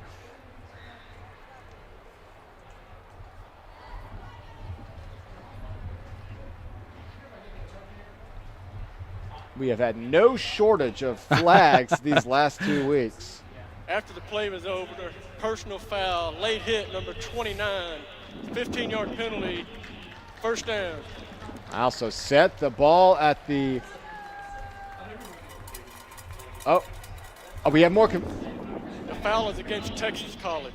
There we go. Okay. Another situation where the referee pointed one way and the other ref started walking the other, like it's a bit of a Marx Brothers routine or something. Wasn't sure what that was. But, yeah, so at first I was thinking, oh, boy, Texas College at the 40. Instead, it's Texas College at the 10. They have given Broderick Brown no room to work with. They have started their 3 drives at their own 17, 16, and 10-yard line. All their points right now have come on defense after a special teams play pinned Nelson deep. Sadale Jackson gets called for the unsportsmanlike conduct penalty. 1st and 10 here for Brown. He will hand it off up the middle, and he's got room to run. He's got enough for the 1st down. So take that 15 and essentially gets it all back there on 1st down with the pickup of 14.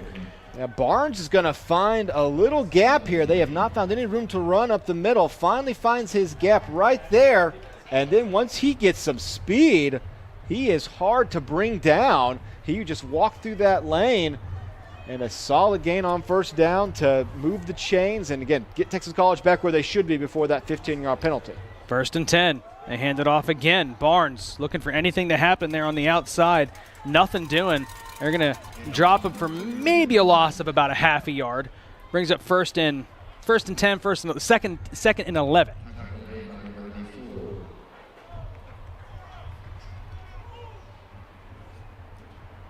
I think they talked about it. They're going to give him no gain. 2nd and 10 incoming here for this Steers offense. Broderick Brown takes the snap, hands it off again here on 2nd and long, and he breaks off the initial tackle, surges forward for about 2 yards, maybe 2.5, but regardless, it brings up 3rd and 8 here for the Steers offense. Texas College keeping it on the ground so far in this game for the most part. After that opening drive, really, they had a couple incompletions. I'm not sure if they've completed a pass yet in this game now that I think about it, but 3rd and 7. This is where Broderick Brown has proven he is the most dangerous. 3rd and 7. Here's Broderick Brown back to pass. Pumps, surveys the field across the middle through the arms of his intended receiver, David Martin. Cannot bring it in, and it brings up 4th and 7.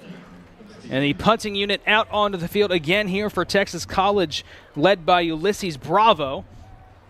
Good route, good throw, unable to make the connection. That's the 2nd time now that Brown has thrown a really nice pass that has pretty much just been flat out dropped. So now the wind has actually died down a little bit from where it was in the first quarter, but if it is moving at all, it is still in Nelson's favor at the moment. Bravo takes the snap. Low line drive kick end over end. It bounces at the 45, and it will be downed at the 39-yard line. That is where Nelson will take over. And outside of that, obviously, deepest you can be pinned situation at their own 1. Nelson has had solid field position all game. Started at the 30 or better every single drive. So solid field position here as well. As check the stats, Judah Holtzclaw, 10 for 13 passing, 77%, 97 yards, and a rushing touchdown. And that's pretty much all the offense at the moment. 34 rushing yards. I'm pretty sure Holtzclaw accounts for at least 15, 20 of those. So it's yet again the quarterback putting the team on his back. Holtzclaw hands it up the middle to Evans. Evans gets tripped up after a short gain of 1. 2nd and 9 incoming here for Holtzclaw in this offense. So, yeah, 25 of the 34 rushing yards, 25 of the 35 rushing yards now for Holtzclaw. It's just a gain of 1 up the middle. That is feast or famine right now, attacking the A and B gap. They're either finding a hole and going for 10 yards or nothing at all. It's another bobble. Bobbled snap, Holtzclaw lets it go deep down the middle of the field, looking for B.J. Clark, overshoots him by about a step. Cannot bring it in. 3rd and 9 incoming here for Holtzclaw in this Lions offense. Ran empty backfield and immediate pressure from this Texas Steers front. Texas College Steers front. Forces the ball out a little bit early. If he'd had another second to throw, again, Clark had split those 2 defenders and was rushing. You saw the stat there a second ago. Already the 8th 3rd down attempt for Nelson today. They've put together some drives, but I feel like every single time they get out there, they're hitting 3rd down 2 or 3 times a drive. 5 wide. Here's Holtzclaw. Pumps deep down the middle of the field, looking for Fuller. Contact, no flag. Ends up throwing it into almost triple coverage. There was a bump there right as the ball was to get to the receiver, and no flag, say the officials. That looked more like a 2-hand shove. This is not an overthrown ball. Now, maybe what they're, honestly, looking at the side angle, I will say that looked like a little bit like from this vantage point, looking 45 degrees versus 90 degrees straight on, probably wasn't quite as much contact. And it really is the receiver trying to dive and sell it a little bit, dive for the ball, that is, and sell the contact a little bit. So wasn't as bad on that replay as it looked from the initial vantage point. And it'll lead to a 3-and-out for Nelson as they pick up just a single yard. Punt incoming, and it is a short one straight up in the air. and it bounces. It fortunately takes a Nelson bounce just like he drew it up and gets down at the 16-yard line.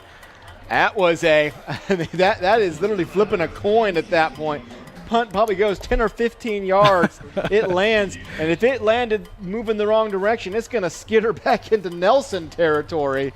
Instead, they get a very favorable bounce, and it is the ball at the 16. So yet again, Texas College stuck inside their own 17-yard line to start a drive. Broderick Brown, no room to work at all. These games getting close. Morningside, one-score game against Dordt. Here on first down, gives it on the the read option, and he's going to get brought down for a loss. Tim, that was covered on both fronts. Yeah. Whether he kept it or gave it, that's a 5-yard loss.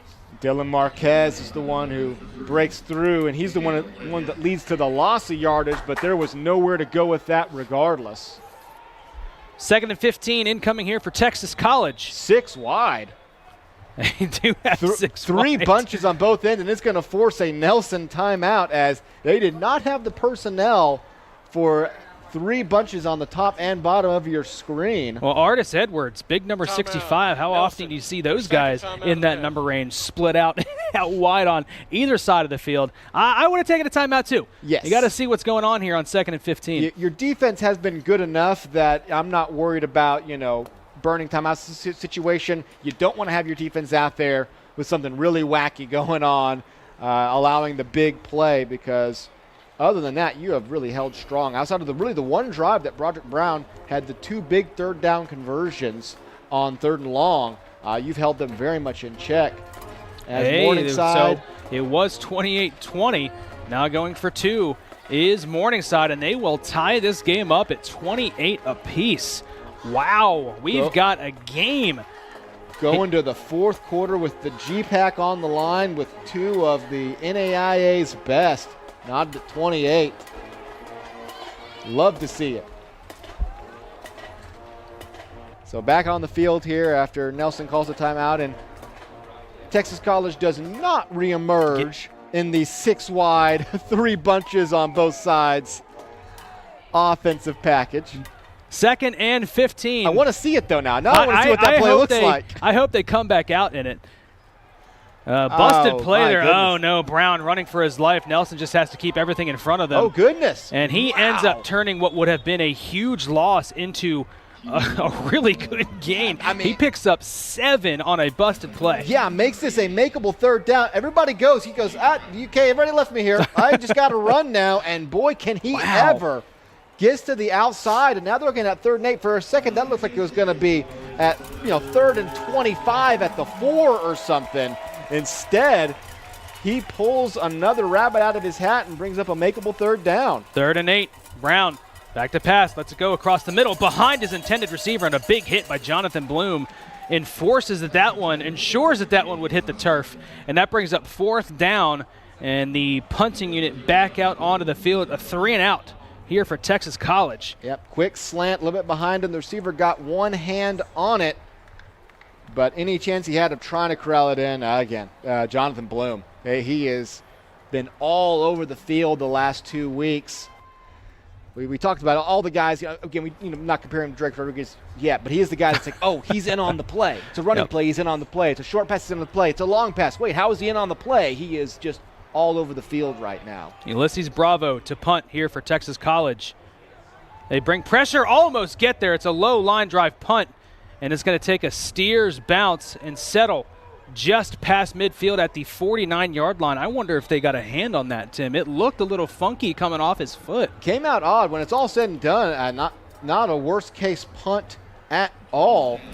We'll see right here. The Lions have not brought pressure yet, and it's hard to tell. It was close. It was close. Getting a barely missing Jordan Walker. Either way, it did come off a little bit odd, so they don't get a good bounce off of it, and Nelson again takes over with good field position.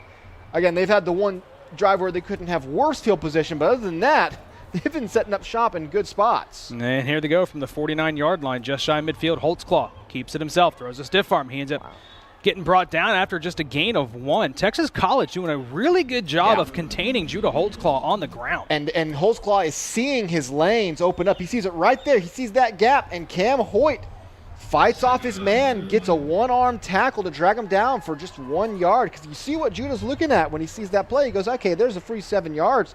Cam Hoyt says, no, there's not. Holtzclaw going to do it again. Keeps it on the ground. Runs into the pile. Escapes a man. Keeps his feet. Falls forward. That'll bring up 3rd and about 6. Going back to that first down play, how many times this year have we seen one-arm tackles be effective on Holtzclaw? Not often. No, I mean, 6'5", 225, that is not an easy task for anybody, no matter how big you are. Right back to 3rd down here as that play just picks up 3, and all those yards were Holtzclaw fighting for it. Texas College shutting down these lanes. They're going to call it 3rd and 5. Back to pass. Holtzclaw lets it go across the middle of the field. Has this man in stride to the 20, to the 5, 10, 5. Touchdown, Nelson. Found his man across the middle, the tight end, Dylan Lamphere. And from 46 yards, hits him in stride. And Nelson finds Pater Holtzclaw to Lamphere. Holtzclaw finally has a clean pocket. Lamphere on the crossing pattern. Clears the robber's zone. Holtzclaw lays it in for a solid pass, and at that point it's Lamphere. He's listed as a tight end, but he runs like a wide receiver. Beats everybody to that corner. And a 51-yard touchdown drive for Nelson has established for the first time today, a 2-score lead. Bad snap, Whitehead gets it up. A good job by Elijah Bowman to get that snap down. Whitehead puts it through the upright, 17-7. Now Nelson leads. Tim, this defense, they do have 7. The Texas College Steers do have 7, but the defense for Nelson pitching a shutout so far here in the first half. Yeah, I mean, and have not allowed, outside of those 2 plays, really much at all from Texas College. You look at that, just 75 total yards on this game for Texas College. They've been stuck in their own end time and time again. No room to work with, and have not been able to advance the ball. You know, really, they're beyond midfield 1 play. They were beyond the midfield for 1 entire play, and the very next play was the 22-yard sack / throwaway intentional grounding. Let's take a look at the action that we got to call last week on homecoming, Tim. Judah Holtzclaw, like you said, had the game of his life, a 5-touchdown performance, including a couple through the air, a couple on his legs. It was a all-around heroic effort from Judah Holtzclaw last week on homecoming, including the game-winning walk-off 2-point conversion in double overtime to get the homecoming win against Langston, the Langston Lions. As we are back in action here in Waxahachie against Texas College, the kickoff goes halfway up into the end zone for a touchback. So out to the 25-yard line come the Steers, and they will try to answer back and find pay dirt for the first time on offense today. Will Texas College. And that's going to be the first time they set up outside of their own 20. They had a touchback on a previous drive. They had a 15-yard penalty, or again, half distance of the goal penalty. So this is the first time that they've set up in normal field position, not even good field position, but normal field position on drive number 5.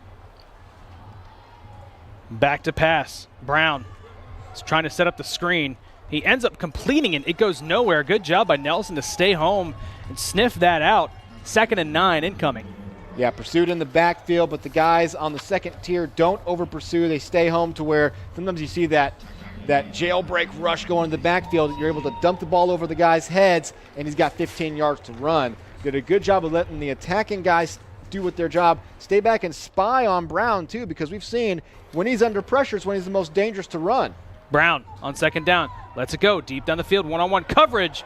Pushed off, and they're going to say a catch in bounds. As it stands, that is an incredible adjustment. Let's take a look at this one, Tim. A little bit of a push-off at the top of the route here. Goes up high to DeAndre Hill. I'm not going to see it.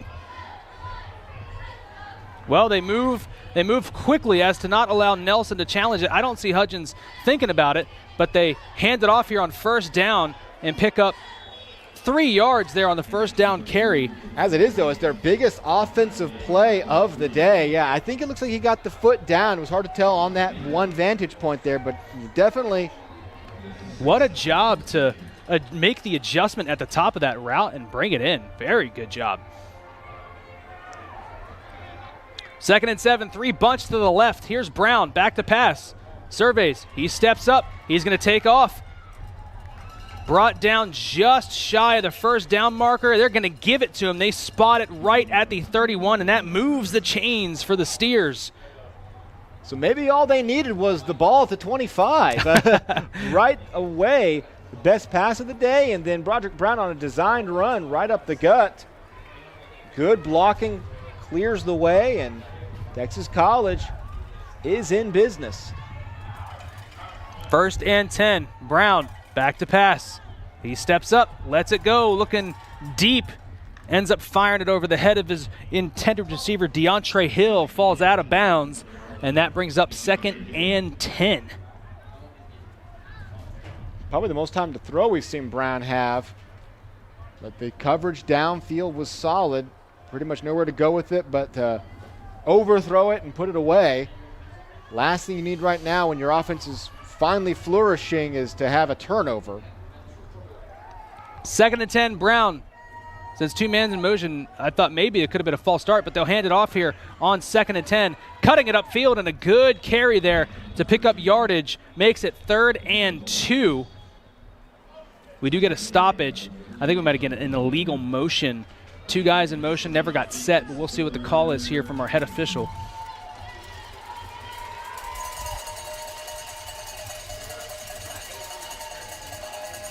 Illegal shift. There were 2 players moving and did not get reset. 5-yard penalty from the previous spot. 2nd down. It could have been an illegal shift or a false start. It looked like the slot receiver jumped a little bit. It could have been either or, but it'll move him back 5 and negate that good carry on 2nd down. Yeah, you called it in real time on that one that they had never set. You see right here at the bottom of your screen, one guy takes off and then the other guy takes off. Yep, right there. 2nd and 13 incoming. Here's Brown, tight formation, back to pass. He's going to roll out to his right, looking, has a man deep down the middle of the field, brings it in at the 5 and into the end zone for a touchdown. Finds his man, D'Amico Barnes, leaking out of the backfield, and that'll put up points for the Steers, and they look to cut this to a 3-point lead. Try to see what happens here on the assignment. It's going to be this busted coverage as he is wide open, nobody near him, almost underthrew him, and that was the danger for a second. They're looking, it might be underthrown in that situation. But what a drive from the Steers after they do nothing on their first 4 offensive drives. They made that one look easy as they cruise down the field for a 75-yard touchdown drive. Extra point up and good off the foot of Ulysses Bravo. And they cut this to a 3-point lead. Another live look in here to some action around the NAIA. College of Idaho down 14-10. And I got to tell you, I actually love that logo in the middle of the field, just the Idaho State. I was about to say, I love the train. I mean, the NAIA stadiums, you get to see it all. There was a train. And am I mistaken? Was that a collection of cow pens in the back there? It looks like cow pens or something, like a rodeo is happening. That is a rodeo arena. That is a rodeo arena and a train track. I love the tours we could see. Some mountains in the distance. There are levels to this stadium right here. I'm having a hard time even focusing on the game. I am just marveling at the backstory that we see unfolding at the College of Idaho Yotes Stadium. Meanwhile, back here, 4 minutes left to play in the half. A half that Nelson had pretty much dominated outside of one miscue in their own end zone. But Texas College changes the narrative very quickly, as that was a different offense on the field that time, as this is. Short kick fielded by the up man and then brought down almost immediately. I'm not sure if that was intended or if he just topped it Very interesting strategy there, but it's going to work out. No really return for Nelson, but it will be good field position. Yeah, this is where they've been set up all day, is, beyond their 35-yard line. But every time you kick one like that, you run the possibility of a good bounce, a bobble, and you take back over. So yeah, hey, you never know. You never know. So checking in now, Holtzclaw led a good drive. The last one just didn't go 51 yards. Worth remembering, Texas College does get the ball to start the second half. So if they can keep the score where it is, they have a chance to take the lead very shortly. Quick hitter to the outside to Jones. Goes for about 4, make it 2nd and 6. They are all over these quick hits to the outside. Yeah, after giving up that first one in the first drive, they've really done a good job of defending these. Yeah, sniffing them out, quickly wrapping up. Good tackling so far for Texas College today, too. Really have not seen any missed tackles. It's been either 3 or 4 yards at a time, or again, the one big play, the last drive for the Nelson offense. Holtzclaw taking a shot deep down the field, looking for Jones, brings it in at the 30 and then out of bounds just about the 25-yard line. Jermaine Jones brings it in. There is a flag at about the 40-yard line, 39-40-yard line. We'll see what the call is here. Probably going to be pass interference on the Steers, so Hudgens is motioning to decline and no one's moving. Great job. What a perfect pass. Right over the shoulder to the 25-yard line. So obviously you will decline this one. Personal foul, hands to the face, number 10 defense. The penalty be assessed from the end of the play. It's added to the end of the play. 15-yard hands to the face. So it was, so it was not. I thought for sure it was just going to be a hand-fighting pass interference. He might have caught him on the pump fake from Holtzclaw on maybe a double move, and then trying to get him as he blows past him, might have gotten him on the face mask. So an even bigger play then. You don't have to decline the penalty. You tack that on, and Nelson is at the 12.5-yard line. Holtzclaw, hard count, checks back to the sideline. Judah, 4 wide, 2 either side. Holtzclaw takes it. And then a late exchange, bobbled, almost fumbled. Holtzclaw is going to go down for a loss of 2, but that could have been a lot worse if he wasn't able to corral that out of the air. It's in both his and the running back's hands right here, and pop, and the ball comes loose. He has to hop onto it, hanging on for dear life at the end there. We have seen some issues today with exchanges and snaps for Nelson. A 2-yard loss has slowed up this drive. 5 wide, Holtzclaw looking to set up a screen to Jones. Jermaine Jones evades the first defender, but then brought down by a host of Steers defenders. That brings up 3rd and we'll call it 10 as he picked up 2. Great job by Kawan Cooks. He is the one coming up the middle trying to get to Holtzclaw. He quickly identifies that it's going to be a quick screen, breaks off, and is going to be the one to throw him for just a gain of 1 yard. 5 wide, Holtzclaw, a whistle 2-minute as timeout. we get the 2-minute timeout. As Texas College will have some time to discuss what they want to do here coming out of this break. And Nelson looking to put some more points up going into halftime. Like you mentioned, Texas College does get the ball coming out of the halftime break. As we take a look again at the Nelson University Sports Network quad box. Georgetown up 34-26 on Campbellsville. Oh, so that one, we had said Georgetown was running away with it, but 5:58 left. Not anymore. A little closer now. Morningside and Dordt, no scoring since that tying 2-point conversion made that 28 points apiece. And then in the bottom right-hand side, you have got the College of Idaho losing currently to Southern Oregon 14-10.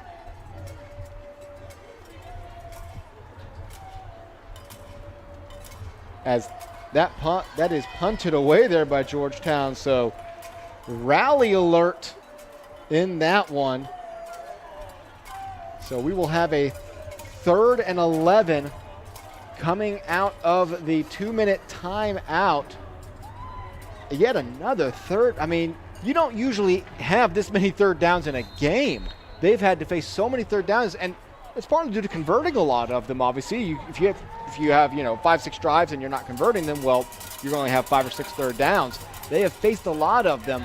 This is a pretty big one, too. If you could find a way to pick this up, a field goal just makes this still a 6-point game, and Texas College would have a shot at the notorious double dip going into the half and out of it with the ball, a chance to take the lead and then some. Holtzclaw back to pass, rolling out, evades pressure, looking down the field and lets it go out of bounds, throws it away. That brings up 4th down, just nothing doing there. Texas College, they brought 5 and they got there, causing a lot of chaos there at the line of scrimmage. Yeah, Holtzclaw never has time to set his feet. Coverage is decent downfield. Once he's right here, he has no other option but to throw it away. If he throws it across his body, you're risking a turnover. So a 30-yard field goal attempt. 30-yard field goal coming here for Cade Whitehead. 1 for 1 today. From the left hash. And it is up and it is good. Cade Whitehead from 30 yards out makes this a 20-14 ball game. Tim, I feel like that's a big score. Texas College with their touchdown drive and the big play to the running back leaking out of the backfield. Felt like maybe momentum was starting to shift that direction, but there's still 1:46 left to play here in the first half. Yeah, I mean, this is going to be really interesting now. We get the Texas College offense right back out there. A relatively short drive, all things considered, even though, they went and got points. It pretty much came off of one big play to pick up the yardage you needed. So we really get to see real fast. Okay, was that Texas College drive an anomaly? Was it just catching Nelson off guard with a couple of big plays? Or has Texas College figured something out? Because, as I said, they have a shot now to take the lead going into the half and get the ball first. A situation that did not seem very likely at all when they got the ball down 17-7 on the last drive, having only picked up a couple of first downs in the entire half, all 7 points coming from their defense. Their defense's 6th defensive touchdown on the year. There you see some scores from around the Sooner Athletic Conference. Langston up 7-3 on OPSU, and Texas Wesleyan up 7-0 up here in Fort Worth and North Texas, up over 7-0 on Wayland Baptist as the third quarter just gets underway there in Fort Worth. The kickoff through the end zone, a touchback for Texas College. They will take over at their own 25-yard line. Kind of surprised to see the Pioneers hanging so close with the Rams there, although you could always have a little bit of that letdown week situation with Texas Wesleyan. It's always so tough when you are on the verge of something big and you lose a heartbreaker that you blow a 14-0 lead at home, as we see the check-in there right out of the half. Blow a 14-0 lead to Ottawa, Arizona, lose your chance at the conference in the playoffs. Low snap handled, but handed off to his man out of the backfield, and he's brought down for a gain of 1.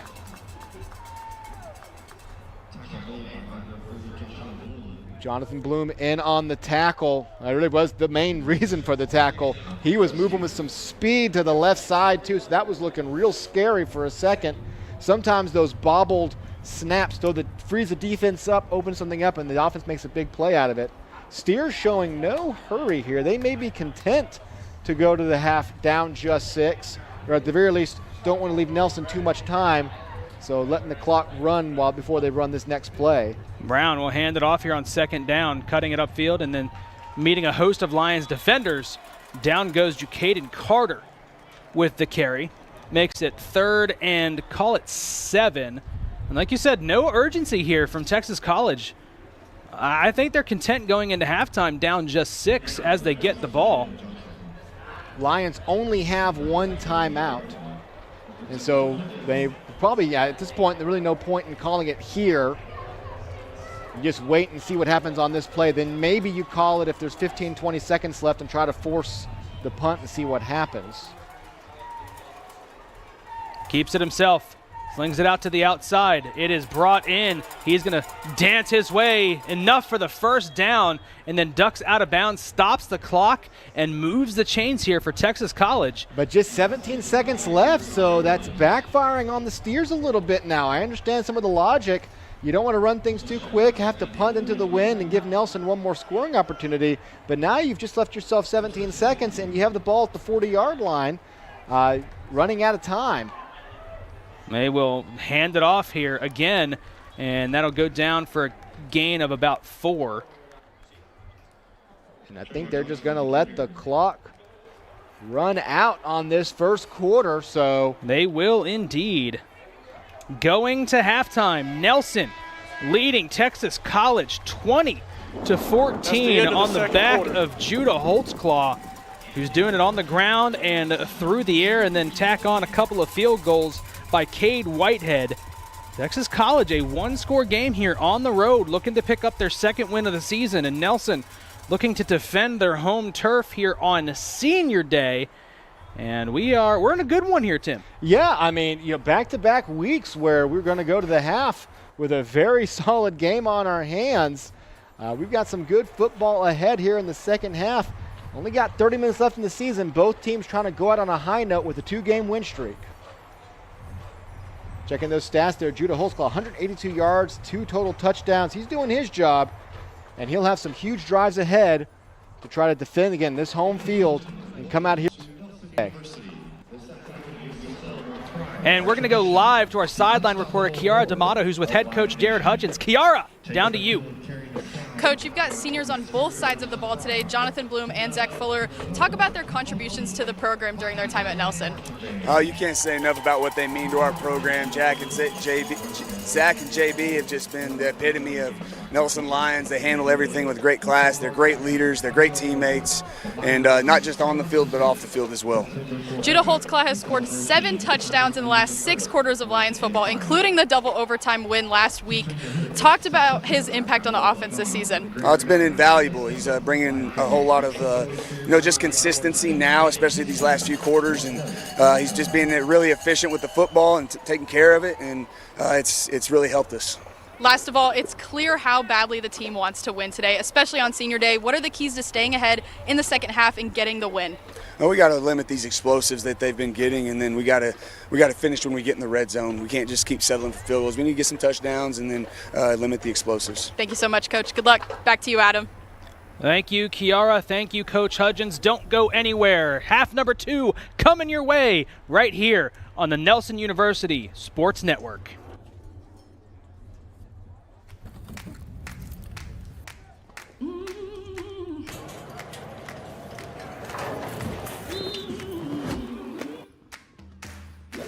Your power is unstoppable. And with us cheering you on, there's no limit to where it can take you. Baylor Scott and White Health, the power to live better. Raising Cane's makes perfect chicken finger meals by marinating every chicken finger for 24 hours. That's a long time. I don't even know what I was doing 24 hours ago. But those mouth-watering chicken fingers were marinating the entire taste-tempting time. Impressive, since 24 hours is longer than most celebrity marriages. On that note, our chicken fingers, cane sauce, crinkle-cut fries, coleslaw, and Texas toast are the perfect marriage of fresh and tasty. Raising Cane's, one love. The value of champions character across all institutions is a message that we can all get behind. The purpose behind Champions of Character is to have that student-athlete experience be one of growth. Men's basketball on campus, we make sure that we give back with a smile and with a purpose. Our goal as coaches is for our players to leave being better men, better husbands, better fathers, and better members in their community. NAIA is Champions of Character.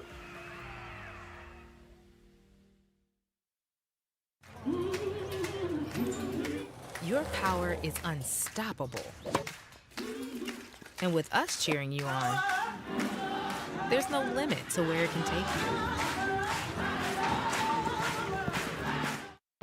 Hi, I'm Heisman Trophy winner NFL Hall of Famer Tim Brown, and you are watching the Nelson University Sports Network. Feels good, don't it?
Here is the perfect chicken finger.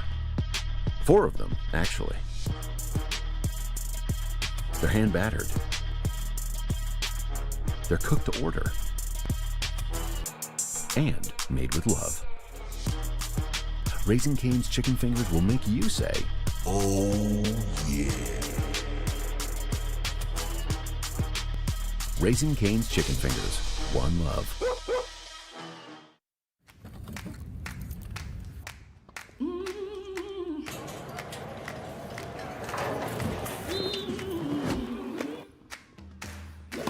Your power is unstoppable. And with us cheering you on, there's no limit to where it can take you. Baylor Scott and White Health, the power to live better. It all began in 1937.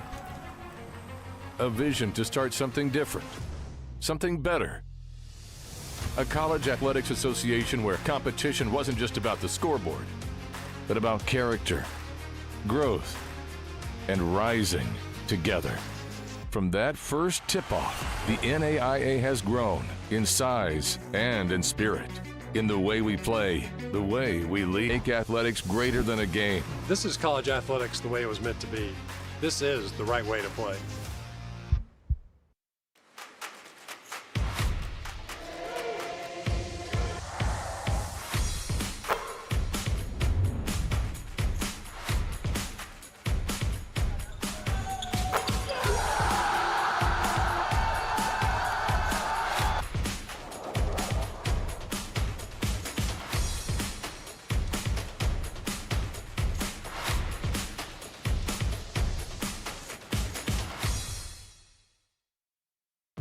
Hi, I'm Heisman Trophy winner NFL Hall of Famer Tim Brown, and you are watching the Nelson University Sports Network. Feels good, don't it?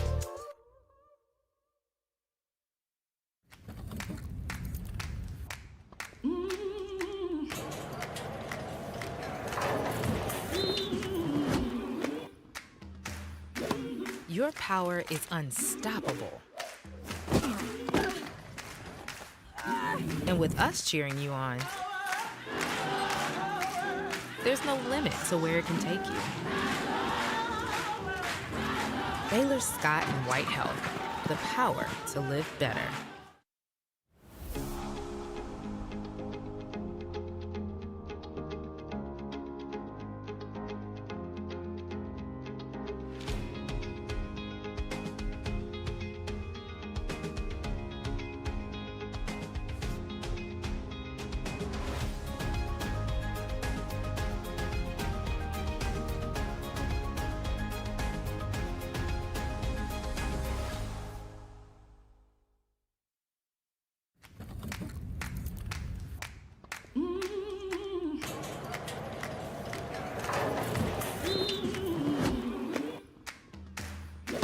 Your power is unstoppable. And with us cheering you on, there's no limit to where it can take you. Baylor Scott and White Health, the power to live better.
Your power is unstoppable.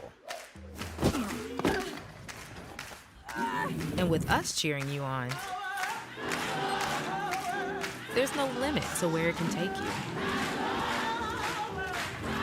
Baylor Scott and White Health, the power to live better. Raising Cane's makes perfect chicken finger meals by marinating every chicken finger for 24 hours. That's a long time. I don't even know what I was doing 24 hours ago. But those mouth-watering chicken fingers were marinating the entire taste-tempting time. Impressive, since 24 hours is longer than most celebrity marriages. On that note, our chicken fingers, cane sauce, crinkle-cut fries, coleslaw, and Texas toast are the perfect marriage of fresh and tasty. Raising Cane's, one love. The value of champions character across all institutions is a message that we can all get behind. The purpose behind Champions of Character is to have that student-athlete experience be one of growth. Men's basketball on campus, we make sure that we give back with a smile and with a purpose. Our goal as coaches is for our players to leave being better men, better husbands, better fathers, and better members in their community. NAIA is Champions of Character.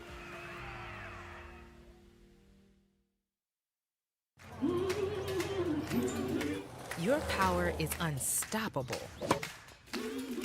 And with us cheering you on, there's no limit to where it can take you. Hi, I'm Heisman Trophy winner NFL Hall of Famer Tim Brown, and you are watching the Nelson University Sports Network.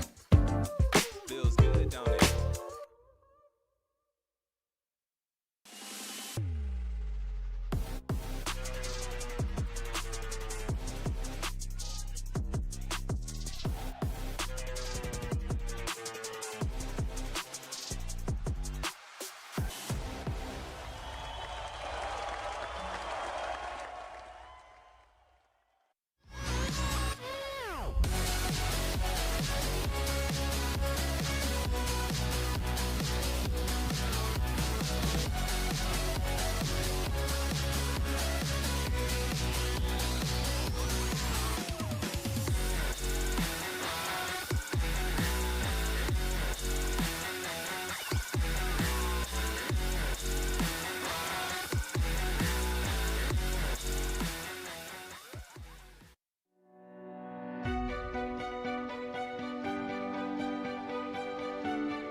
Here is the perfect chicken finger.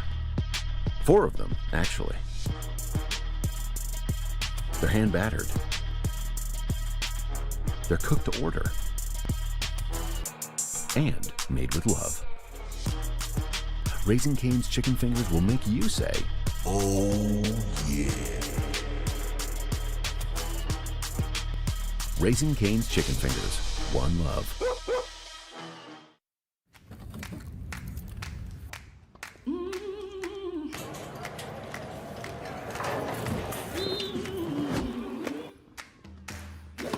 Your power is unstoppable.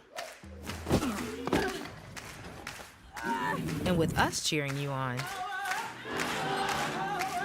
there's no limit to where it can take you. Baylor Scott and White Health, the power to live better. It all began in 1937. A vision to start something different, something better. A college athletics association where competition wasn't just about the scoreboard, but about character, growth, and rising together.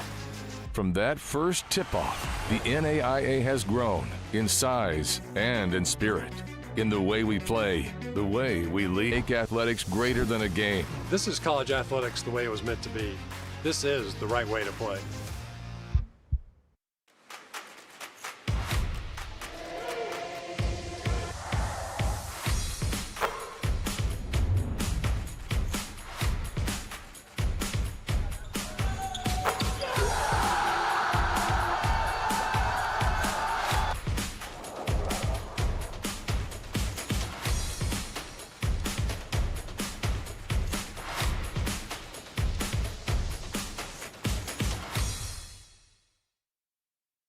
Hi, I'm Heisman Trophy winner NFL Hall of Famer Tim Brown, and you are watching the Nelson University Sports Network.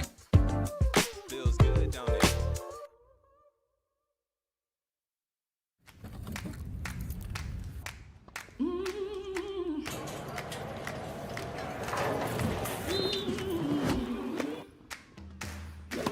Your power is unstoppable.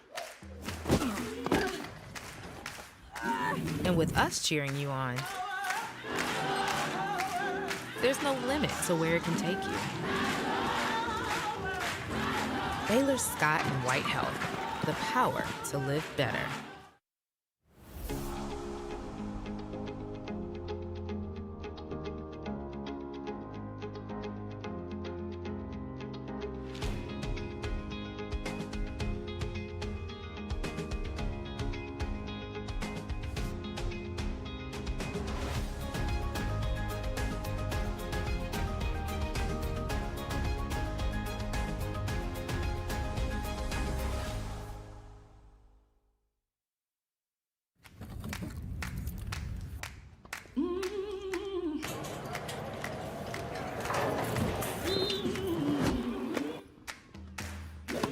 Your power is unstoppable. And with us cheering you on, there's no limit to where it can take you.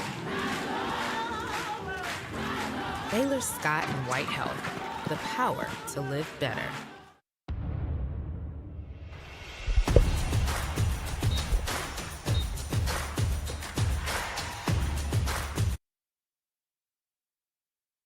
Welcome back to the Nelson University Sports Network. We are just minutes away from half number 2 coming your way. And, Tim, we've got some updates here across the NAIA. 26 seconds left here. Walk us through this. A 2-point conversion by Campbellsville, trailing 34-32, rolling out to his left. No. Oh, my goodness.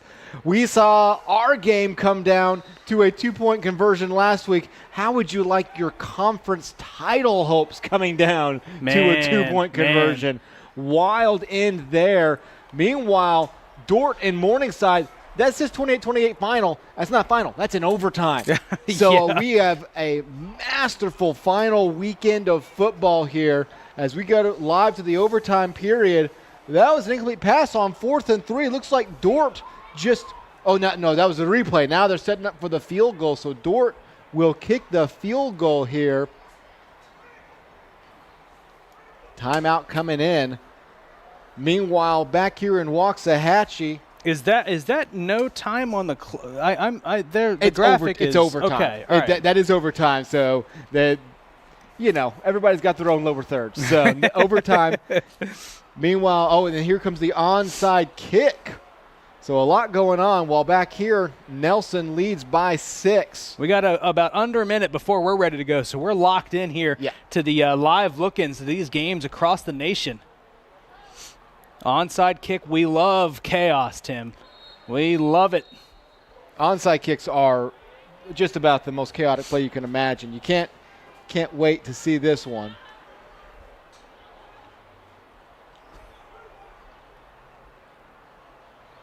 Pins and needles here as they must convert this onside kick to keep their hopes alive. A high brought in. Beauty, but Georgetown's going to hang on. That will do it. Georgetown upsets Campbellsville 34-32, barring anything crazy on a couple of kneel downs. But also look in here to the left. Kaiser on upset alert, 24-21. Wow. Warner currently leads. Now, a lot of football left to play and only a 3-point game. Kaiser, we know Kaiser. We know that they're capable. It's a very well possibility that game could end with Kaiser with 50 points. Right, yes. They can just turn it on at the drop of a hat. Back here, Nelson will be kicking it away. Texas College will have the ball first. In a half that their offense did nothing until their next to last drive and suddenly looked unstoppable. You heard Coach Hudgens saying you got to limit those big plays, those big chunk plays that hurt them. But even before then, they were clicking on that last drive and just ran out of time. Look at that right there. 3rd down conversion rate, of nearly 43% today for Texas College. They are the third worst in the NAIA. They are bumping their percentage by 18% today so far, and they're going to come out here with a chance to take the lead. They will be returned inside the 10-yard line, trying to cut it back, going the wrong way, and he's brought down. Texas College will have to set up shop at the 9-yard line. Absolutely great coverage on that kickoff, stringing them out, and this was the issue with Texas College. They started at their own 17, 16, 13, and 16 before they finally got the ball to 25, and that's when they scored a touchdown. Now they're going to start inside their own 10. Meanwhile, Nelson has had 4 scoring drives on the game. All of them, they have not started inside their own 32 except for one drive where they started at their own 1. So It's either been great field position or the worst imaginable, and of course that's what led to the first Texas College touchdown, having the ball at the 1. Tight formation. Here's Brown. He's going to roll out to his right in his end zone. He's going to throw it back across his body.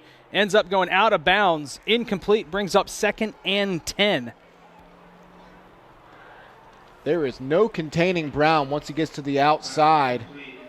You are not going to catch him. He's quick there, but the coverage was solid all the way, forcing that ball to just be thrown away.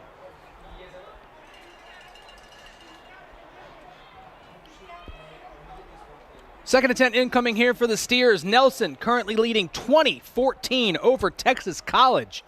Broderick Brown, double stack formation to either side here for the sophomore quarterback. He's back to pass. It's going to be a design QB right. He's going to keep it, actually, heave it off his back foot, looking deep down the middle of the field into triple coverage, and it falls incomplete. Brown took a shot as he let go of that ball. Yeah, it looked like 3 different things happened there. It looked like it was supposed to go down to the screen to the bottom. He didn't like the look there. He never even looked there. So then you think about running for it here, doesn't see the daylight, and so heaves another deep pass, and well overthrown. No real chance on that one. So overthrown, the defense was oversold on it. 3rd and 10. Nelson defense looking to score 3 and out here to start the second half, and we get a penalty coming in here. Do we have a too many men on the field situation? I don't think so. I think there's 2, 3, 4, 5, 6, 7, 8, 9, 10, 11 for Nelson. That's usually where you're going to see it called if it's on the defense from that back judge there, but I only count 11 for Nelson. Unsportsmanlike conduct on Texas College bench. Oh, wow. Half the distance to the goal. 3rd down. Very interesting. So that's only going to take it back to the 5-yard line, maybe the 4, but he didn't give us any specifics on that. 4.5-yard line is where they will have it here, making it 3rd and 14. And the fact that the back judge threw it, wasn't one of the side judges who's closer to where they might have overheard something. The back judge threw it, and his eyes were locked in. That's why I immediately counted Nelson's players to see if they had lined up with 12 on the field. 3rd and 15 incoming here for Broderick Brown. Back to pass on 3rd down. He's going to heave it deep, looking for his man down the sideline. A lot of hand-fighting. Flag comes out, and that will be pass interference and an automatic 1st down for Texas College. And honestly, Tim, when you're backed up where you are, why not just throw it up and hope and pray? 3rd and 15. That's the easiest way to convert it. Number 9 defense, 15 yards from the previous spot. Automatic 1st down. Mark that moment down. 30 seconds into the second half. Nelson's defense is holding their own. Looks like they're about to get the ball back. And on a 3rd and long, a 15-yard penalty bails out Texas College. Now, they still got a long road ahead of them, but at the moment, that is a huge, huge penalty. Up 6, you felt like you were going to get the ball back. Good field position. Now this drive is very much alive. 1st and 10 thanks to the pass interference. Brown hands it off to Barnes on 1st down. Barnes pushes the pile. A good job to keep the feet moving, and he picks up 6. Make it 2nd and 4. That's 6 yards, and about all of them after contact. This Texas College offense feels like it just needs a little bit of a runway. Once they get going, they pick up the tempo. Everybody starts flying around a bit more. One big break, and they get dangerous in a hurry. 2nd and 4, Brown back to pass. He surveys, moves out to his left. He's got the feet to do it. Bloom incoming, and he's just going to duck out of bounds. But that moves the chains for the Steers offense on the feet of Broderick Brown. Pretty much once he broke the pocket, you could tell he had the first down. Nothing but daylight to that side. He has been their biggest offensive weapon today with what he's been able to do on the ground, and of course had the one long touchdown pass. So now Texas College will slow it up a little bit, get the play call in as a drive that seemed dead inside their own 5-yard line is now clicking right along. Back to pass, gets it out, setting up the screen. Big hit on the outside, and a punishing blow delivered by Trayshawn Ware. This one took a long time to develop, but Nelson was not quick to be there. The guys were still very spread out to where they pick up 4 yards. Usually those long screens, if you don't have at least a good block up front, you're going to sniff that out for maybe a gain of 1, but a solid pickup on first down. Nelson was just a little slow to react on that one. 2nd and 6, Brown back to pass, faces pressure, goes backwards, rolls out to his left, sets his feet, lets it go, deep down the field, has a man, brings it in at the 20, and he's got nothing in front of him, to the end zone, touchdown Steers, a 63-yard strike to his receiver who had ended up wide open, finds his way into the end zone. David Martin looks to give Texas College the 1-point lead. And this is a play that's blown up from the start. They break him out of the pocket. He knows he can run with it, and then from here on out, he has a receiver that moves to his second spot, and he is wide open. The second touchdown pass where there was simply not a lion near the receiver when he caught it. And boy, oh boy, does that pass interference penalty loom huge now as Texas College has taken a 21-20 lead on a 91-yard drive thanks to a 65-yard touchdown. Again, right here, there's no chance of containing him the outside. You know he's going to get out there, but what you've got to do is stay at home as a defender, as a defensive back, and no one accounts for him. And our cameraman didn't account for him. They couldn't even imagine he's going to get open that far downfield. And so a 17-7 lead has evaporated, and this is a different Texas College offense than what we saw those first 4 drives. Here we go, live look in Morningside and Dort in overtime on 3rd down. Back to pass, lets it go to the corner of the end zone, brings it in, and they score a touchdown in overtime. And with the celebration, I think that's a walk-off. Yep. I'm going to assume that's a walk-off, Tim. Morningside beating Dort 34-28. Classic up there. Meanwhile, a 1-point game here. The pressure just does not get off of Judo Holtzclaw's shoulders. See another replay here. Great job to roll it to the right side, completely set his feet, and there will be the replay finally. 5 yards behind his man, Amin White. That's a long time to cover anybody. Yeah. When your quarterback can roll out almost 25 yards across the field and find anyone, that is a tough task to ask of this secondary.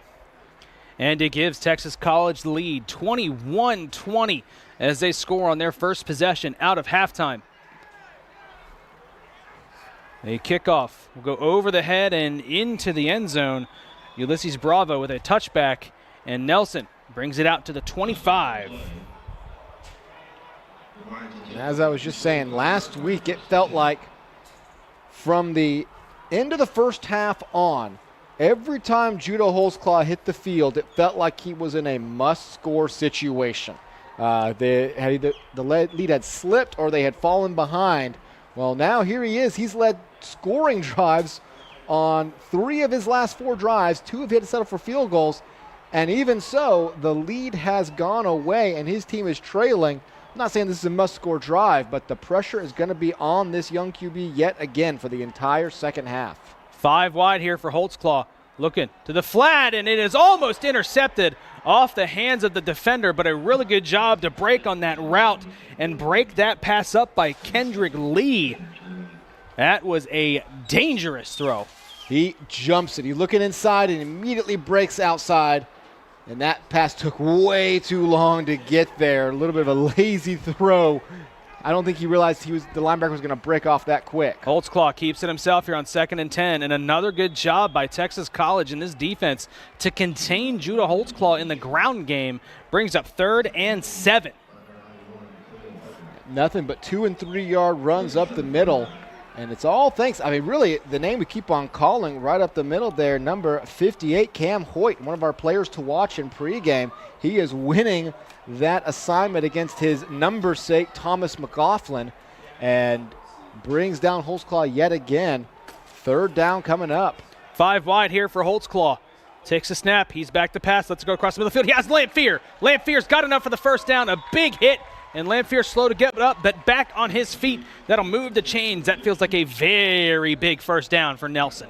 Holtzclaw so good at directing those quick slants. Lamphere has kind of been his safety net for these last few games. Doesn't cut in too fast, drifts in there, doesn't really sell what he's going to do to the defender to keep that space open. Huge 3rd down conversion. Holtzclaw going to keep it himself, trying to find anything there. A flag comes in late. And signal is for holding on Nelson. So that'll move him back 10. Holding, number 75, offense. 10-yard penalty, it's 1st down.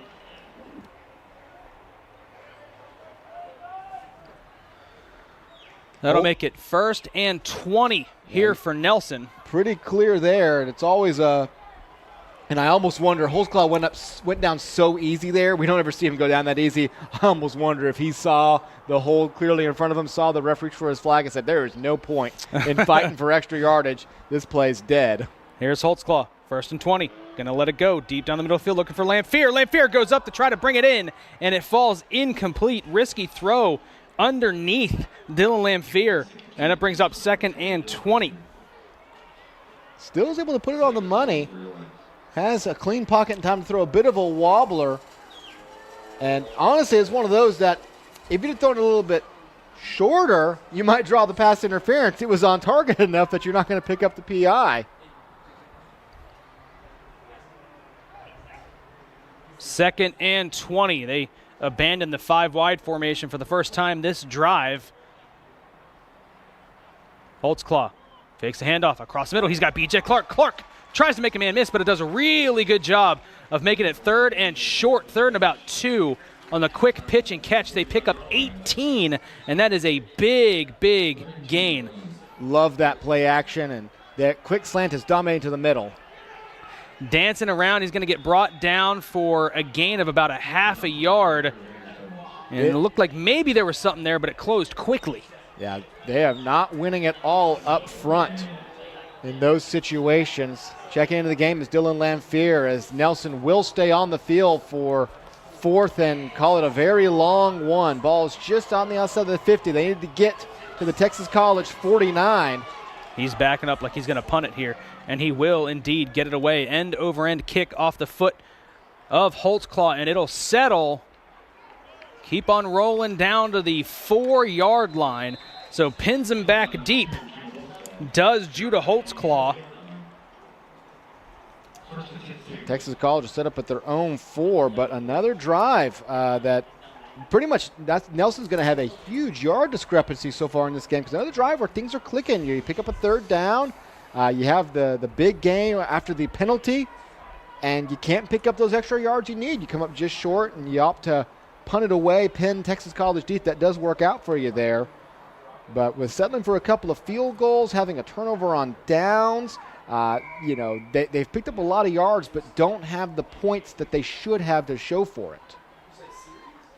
1st and 10 here for Brown. Back to pass. He rolls out to his right. Lets it go. Has his man over there by the sideline, and it is brought in. That'll move the chains and get them out of their own end zone, off their own goal line, as he picks up a 1st down just shy of that 20-yard line. One play and the field position is no longer a factor. Broderick Brown, the moment he breaks that pocket, is lethal.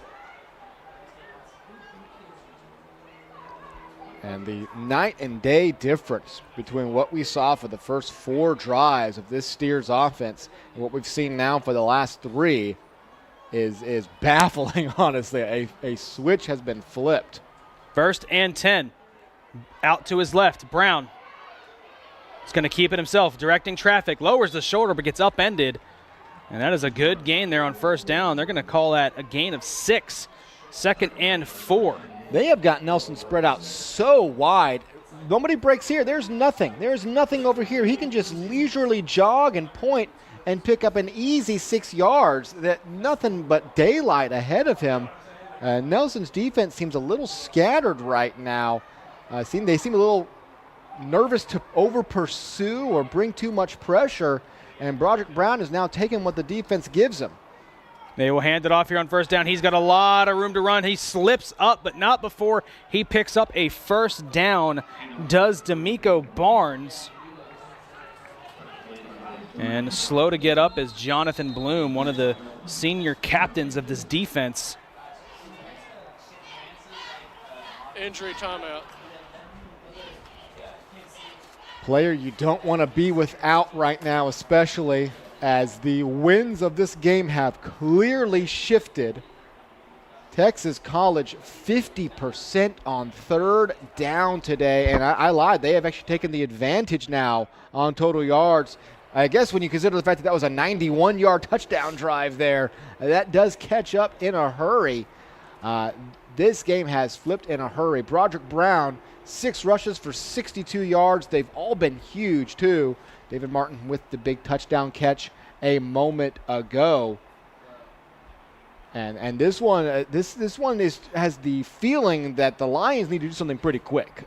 This game, I'm not going to say it's going to get out of control. Texas College can't take more than a 1-possession lead on this drive as it is, just up by 1. But things have shifted so fast from when you scored to go up 17-7. Texas College has the ball 25-yard line. You're thinking, all right, let's go get another stop. Let's see if we can expand this lead before the half.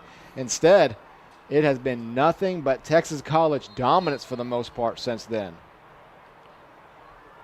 Coming out of the injury timeout, it will be 1st and 10 for Texas College in this Steers offense. They have commanded this second half already with 1 scoring drive, and now backed up to their own 4-yard line, have already gotten it out to the 35. Brown on 1st down, back to pass. He's going to dance around, break the pocket, spins off, but that time contained by Nelson, just a gain of 2. And I just said it a moment ago, you see some pressure. You see a blitz come on the outside. Everybody seems to put a little bit more. Maybe during that break right there, Nelson got some new marching orders in and said, all right, we can't sit back anymore. It felt like after those first 4 drives, sit back and don't let anything crazy happen. Broderick Brown's starting to pick you apart, so you got to go get something. Barnes takes a handoff, and he's met immediately by Jonathan Bloom. That's a pickup of another 2. That's going to bring up 3rd and 7. They're going to give him a gain of 1. 3rd and 7, and a strength today for Texas College. Absolutely. Converting 3rd downs.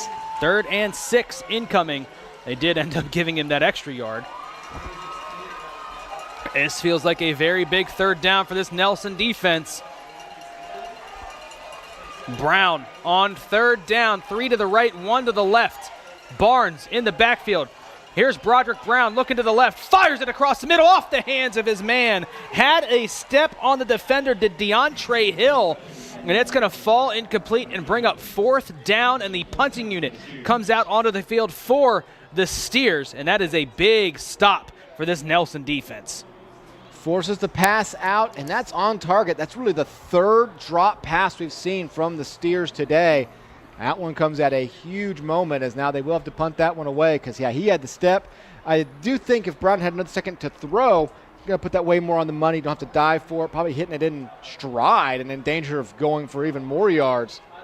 But the Nelson defense, after giving up a couple of 1st downs and another long drive looming, get the much-needed stop. And the punt is an end-over-end punt fielded by Amin White at the 29-yard line. Dancing around, lowers the shoulder, gets brought down at the 39. So a 10-yard return for Amin White, and that is where Nelson will take over the 39-yard line, trying to get something to go on offense here. They have not found the end zone since their initial opening touchdown. Well, no, they did. They had since the 46-yard touchdown pass to Lanphier. Midway through the second quarter, which is what gave you the 17-7 lead. And a couple of field goals. And that was a drive that came on very short field position after a really good kick return. They will hand it off here to Jones on first down, going the wrong way. Gets flung down out of bounds. That is a big loss on first down. And Nelson playing behind the sticks as unable to find anything was Jared Dotson Jr. Yeah, so many 2nd and 11, 2nd and 12s. This is going to be 2nd and I believe 15. Actually, call it 2nd and 16, a full loss of 6 yards. Putting yourself in tough situations time and time again. 2nd and 16, Holtzclaw back to pass. Lets it go across the middle, overshoots his man, it's intercepted. Intercepted, Texas College ball. Looking to set up a return here. He's got it past the 50, but he's going to get brought down just about the 42-yard line, intercepted by one of the captains, Dylan Dubois. And Texas College, a huge turnover to keep momentum squarely in their favor.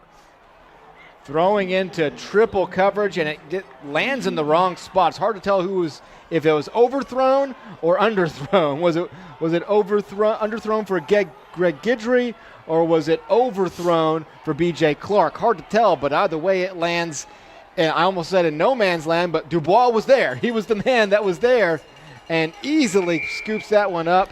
Texas College takes over with their best field position of the day by a long shot at the Nelson 42. Second turnover of the day. Flag will come out. Illegal substitution. 12 players in the huddle for more than 3 seconds. 5-yard penalty. It's first down. 12 players in the huddle on offense. That'll be a 5-yard penalty, so it'll start first and 15.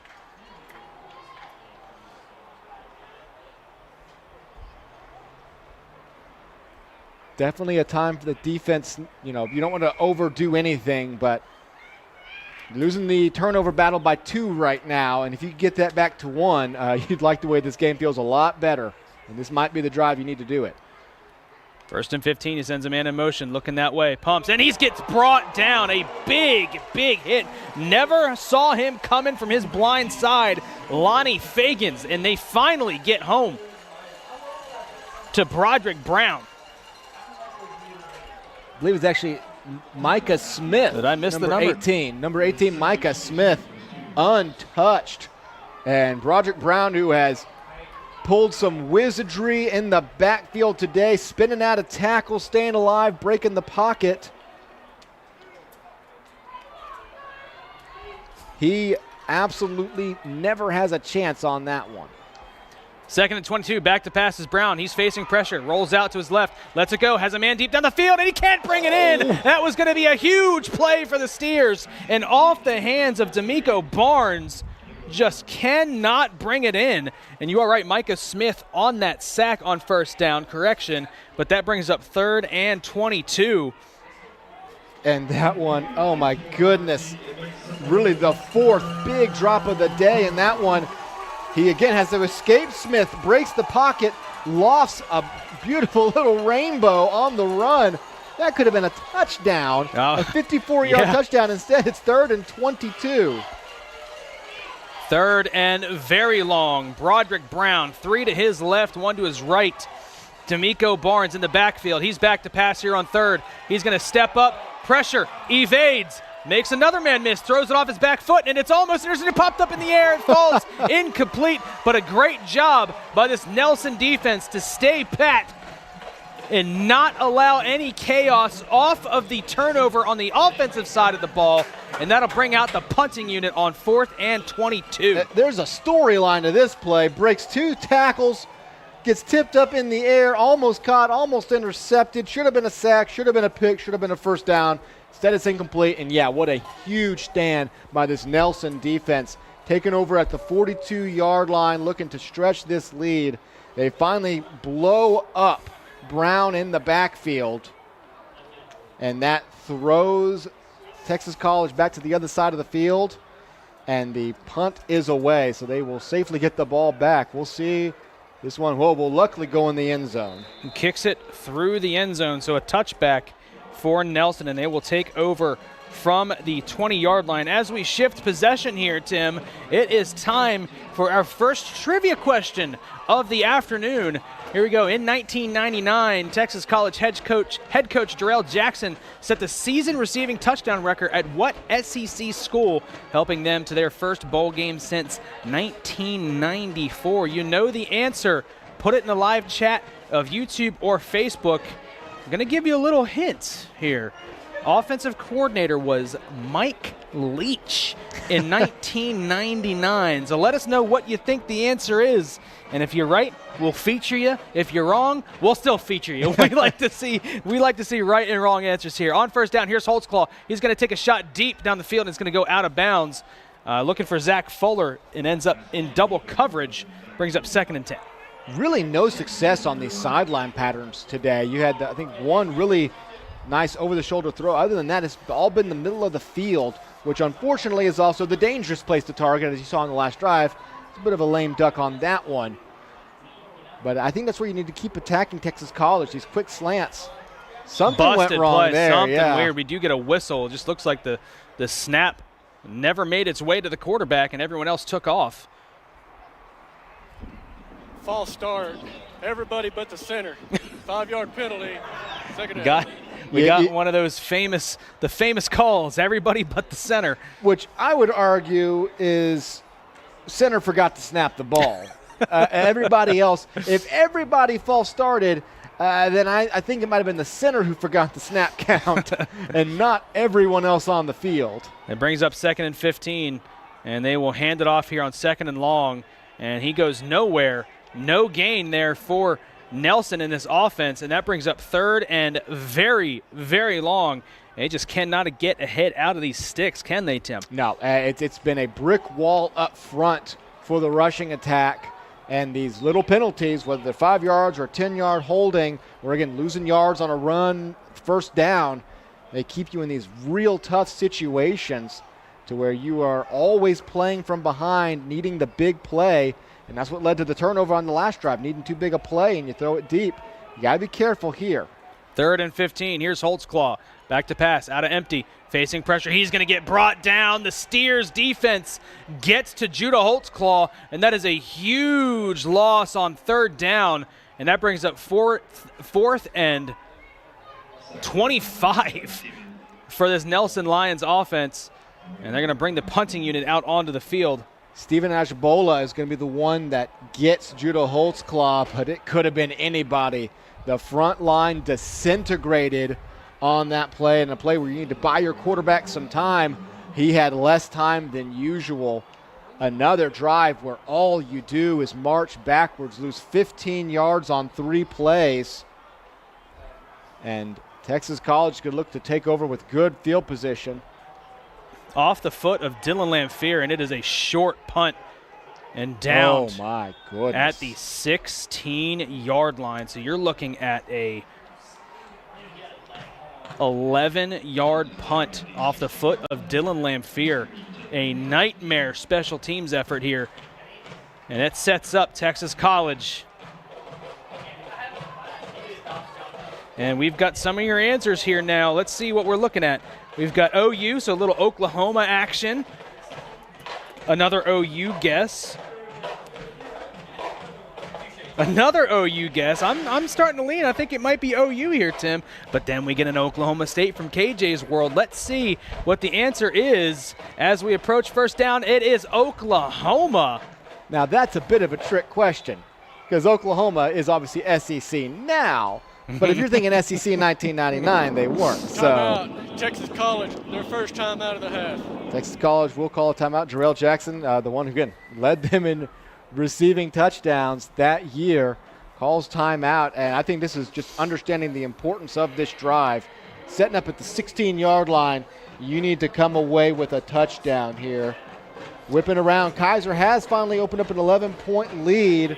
College of Idaho's down 2 scores. That's a stunner right there. College of Idaho trailing Southern Oregon by 11 in the fourth quarter. Meanwhile, Texas Wesleyan up 21-7. And by the way, we did get it in here. The backdrop of College of Idaho Stadium, that is a rodeo. Look at you, Tim. That is a rodeo. You can say a lot of things about Tim Roberts, but the man knows his rodeos. It's not my first one, so I've seen them. There's actually a rodeo here in Waxahachie that I used to drive by like 3 times a week, so I kind of know the general layout of what it's supposed to look like. What a fantastic stadium. Train tracks, rodeos. I love it. 1st and 10 from the Nelson 16-yard line after the disastrous punt.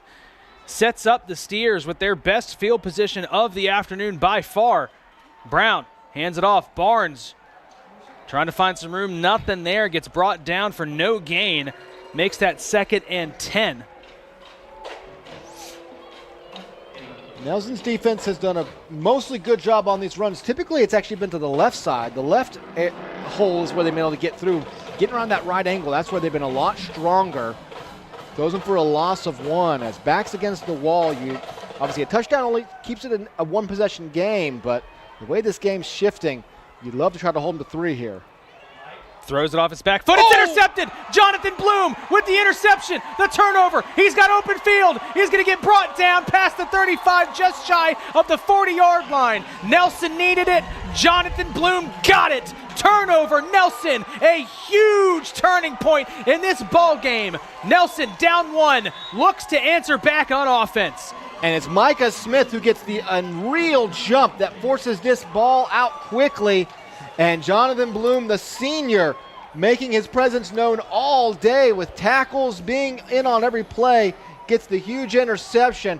You could not. I mean, that was automatic points after that punt. The only way you're getting off the field unscathed was that, and the pass rush and Jonathan Bloom clean it up and hand the offense solid field position. We do have a injured Steer after the play.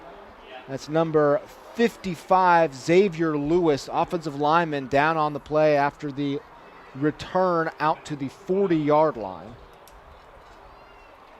The play that they needed and they got off the back of the senior, Jonathan Bloom. Fading back, picking off Broderick Brown, his first mistake of the afternoon, and it could not come at a more opportune time for this Nelson squad as they find themselves down 1, and the momentum was squarely on the end of Texas College. Best field position since their last touchdown drive. Holtzclaw will keep it himself, trying to dance around and find something. Nothing doing. This Texas Steers defense has done a phenomenal job of bottling up Judah Holtzclaw on the ground. Yeah, up the middle, they're winning their assignments and dragging him down. And right here, he makes one move to get around one guy, but then there they are, a wave of 3 more. And even then, he got wrapped up even on the block, so he never even got set to the second level. Wouldn't have mattered. It's only a gain of 2, whichever way you slice it. And then another tackle for a loss. That's going to bring him back to that original line of scrimmage, and then another yard back. Brings up 3rd and 11. Another negative play for this offense. They just cannot get it going. No, those are stacking up in a hurry. And I keep saying, we are getting to 3rd down just like that. You get the ball for a few seconds, and you're facing 3rd and 11. You got to pick this up. You got to bail your defense out after that heroic play right there. 5 wide. Here's Holtzclaw facing pressure. Evades. He's going to take off. His first real good opportunity here. He's got enough for the first down. Slides down. That'll move the chains in a much-needed first down for this Nelson offense as they get the ball past midfield. And that only happens because of over pursuit. Everybody finally gets behind Holtzclaw. As long as they're in front of him, they're doing a good job. He's able to hold on to the ball and evade just long enough for every single pass rusher to get past him. And that leads to the huge 3rd down pickup. Had to have that one. 1st and 10. Here's Holtzclaw. Back to pass. He steps up. Rolling out to his left. Facing pressure. Lets it go deep down the field. Has Clark. Clark has it at the 20. Makes a man miss. Cuts it back inside to the 15. And he gets tripped up and brought down inside the 15 at the 13-yard line. Nelson, big play to B.J. Clark. And this was half a second away from being a strip sack. Watch the pressure from the outside. He's running. And right here, just misses it. Just misses Holtzclaw's hand. Instead, it's a long strike inside the red zone. 1st and 10 from the 12. Fakes a handoff to Clark across the middle. Clark brings it in inside the 5-yard line. Can still pick up a first down, but that makes it 2nd and about 2. The Lions will jog off the field as we reach the end of the 3rd quarter. Quick hitter inside. That is where they have had success all day. That was really their first scramble drill. Large offensive pickup on the last play. He had about 3 guys open. That's actually a really good job of the other 2 to just let that go and let B.J. Clark have it. He had his choice of receivers, and it always gets dangerous when there's too many hands down the field. How about this for an even ball game? 21-20, a 1-yard advantage for Nelson overall in the yardage category. 40% on 3rd down to 42.9%. It's just the way they picked up the yards. Nelson with just 37 rushing yards. Texas College has eaten that alive, while Judah Holtzclaw has 257 passing yards after that big one right there. What's wild is Judah Holtzclaw has 35 rushing yards. Everyone else has 2 combined. Wow. And then, of course, Jonathan Bloom. The only reason we're even here is because of Jonathan Bloom right now. 6 tackles and a pick.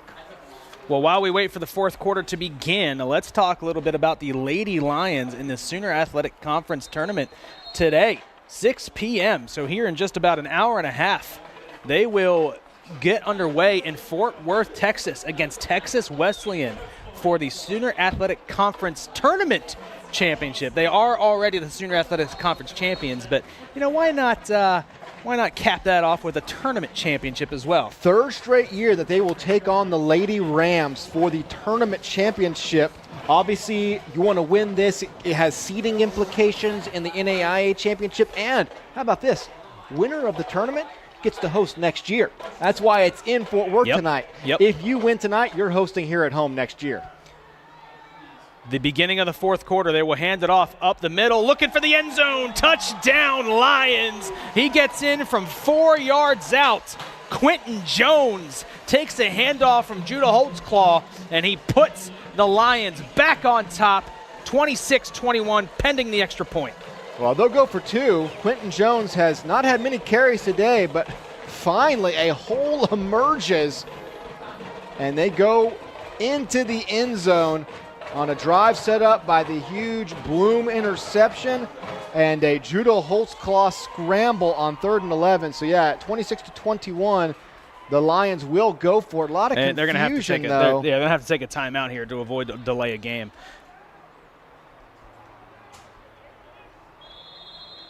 And Hudgens does take a timeout. They will talk it over here as they look to go for 2 to make it a 28-21 ball game.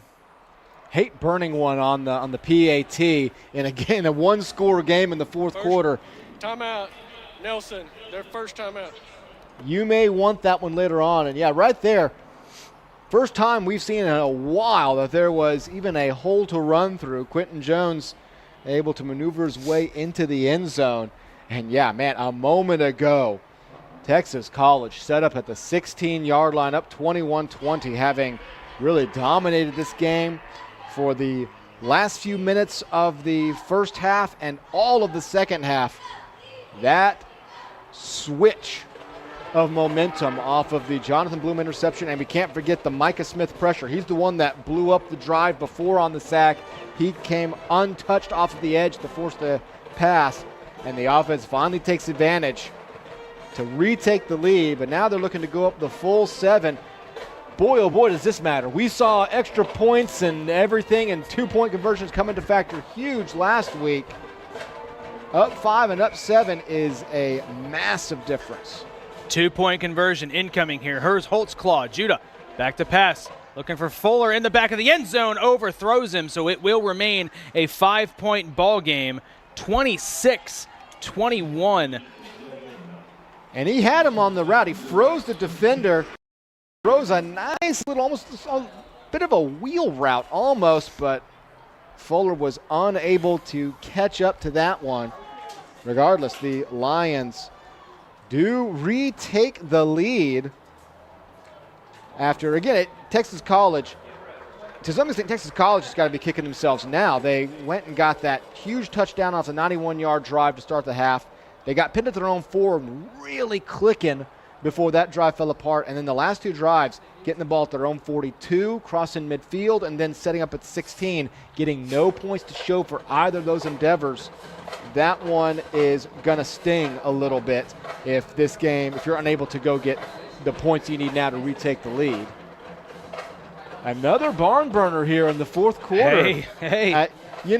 Sometimes you call your share of, games that lose their interest around the 10-minute mark of the fourth quarter, let's say. One way or the other. There's oftentimes whole seasons that you'll have that back-to-back weeks of nail-biting football, the win meter ticking back and forth across 50% for both teams. Exactly what the final games of the year are supposed to look like no matter what the standings say. Touchback, Texas College will take it from the 25-yard line. So Nelson, off the turnover, drives down the field, gets into the end zone on the back of Quentin Jones. Jonathan Bloom on senior day, showing up, showing out, and getting the much-needed turnover deep in their own territory for what looked like a for sure scoring drive for the Steers. You set up at the 16-yard line. That's points 85% of the time. On first down, Brown lets it go to the flat, short of his intended receiver. On that outside, Tylen Crochet could not make the connection.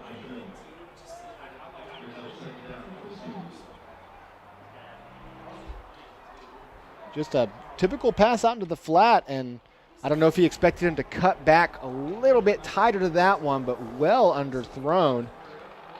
2nd and 10 incoming, double stacks here for Broderick Brown, 2 either side. We'll hand it off here on 2nd and 10. A big hole there for Barnes. Barnes falls forward. Let's see where they spot him. They're going to spot him right at that first down marker and give him the new set of downs. So good job by D'Amico Barnes to move the chains and pick up a first down for Texas College. Right up the gut. That is somewhere that the Lions were really winning early on both sides of the ball, it felt like. Texas College has started to really succeed on rushing to the middle of the field there. Brown back to pass, facing pressure. It's knocked out of his hand. It's going to be tipped and ruled incomplete. Oh. Incomplete pass. We'll see. We'll get a good look at this here. Was that tipped or knocked out of his hand? It looked like it was tipped. Micah Smith, again, right around the edge. And, yeah, it looks like the ball, at the very least, the hand was completely moving forward. Yep. So even if it was knocked loose, the hand was completely moving forward. 2nd and 10, here's Brown, back to pass. Smith gets taken off his feet. He lets it go across the middle. It's broken up. A good job to break on that route by the Nelson defensive back, Trayshawn Ware. Breaks it up. Welcome to the game, Micah Smith. He's now getting double teamed on the outside, and even though he doesn't get to the quarterback, he forces that play backwards. You see right here, getting the double team, knocks backwards. He's having to think about him the whole way, and great coverage over the middle to break that one up. 3rd and long incoming. 3rd and 10. The crowd coming to life here from Lumpkin Stadium. Brown, 3 receivers to his left. Back to pass. He's going to roll to his left. Looking for the open field. Bloom in his face. Lets it go deep down the field. Off the hands of his intended receiver. Had a man deep down the sideline and could not make the connection. And that'll bring up 4th down. And I think Amin White is going to break this up. We'll see the replay a little bit better here. As another time where Brown breaks the pocket. Heaves a beauty. Let's see right here. Yeah, through his hands, but still Amin White was there in intense pressure to make sure there was no chance of that one being hauled in. And so the Lions defense, after the first 2 drives, they were looking very much on their heels, giving up that long touchdown drive, and even the second one, a chance to really flip field position, but Texas College started rolling on them. They have come back to life on these last 3 drives. End over end punt. Amin White comes up and gets it. He gets brought down immediately. Nelson will take over at the 33-yard line. We have not seen, and it's it's just a shame for entertainment purposes. We have not seen Amin White have a good kick return opportunity this season. Teams have identified him. They know who to kick away from on kickoffs, and on punt returns, they've just had really good coverage, and we have not been able to see, that electrifying return that we love to see from him. So another big stop on defense for Nelson with the lead, 26-21. Holtzclaw on first down will hand it off. Looking for anything up the middle, and it has collapsed on immediately. 2-yard gain on the inside run. Just nothing doing there today in the running game for Nelson. Pure cloud of dust football, but the dust is coming right into your eyes on every one of these runs. Nowhere to go at the middle. That 4-yard touchdown run is about the longest run anybody but Judah Holtzclaw has had today, I think. A very good job today by the Steers defense to shut down the running game. They have been very stout in their run defense. 2nd and 8. Holtzclaw, 2 stacked at the bottom of your screen. He's going to roll out, keep it himself. Gets brought down for a loss. What a tackle in the open field on the outside by Kawan Cooks. Called his name a few times and pretty much comes untouched around that outside. And we always say bringing down Judah Holtzclaw is no easy task, but nowhere to go from there. And stop me if you heard this one before. 3rd and long for the Lions as both defenses feel the pressure right now of not allowing any points here in the 4th quarter. And Texas College has so far shown up. 15th 3rd down attempt today for the Lions. They've converted 6 of them, though. 3rd and 13. Holtzclaw gets hit as he throws, looking for Clark, and just cannot find his man across the middle of the field. Just misses B.J. Clark, and that will bring out the punting unit for Nelson. And I feel like if there had not been the pressure, that's going to be complete.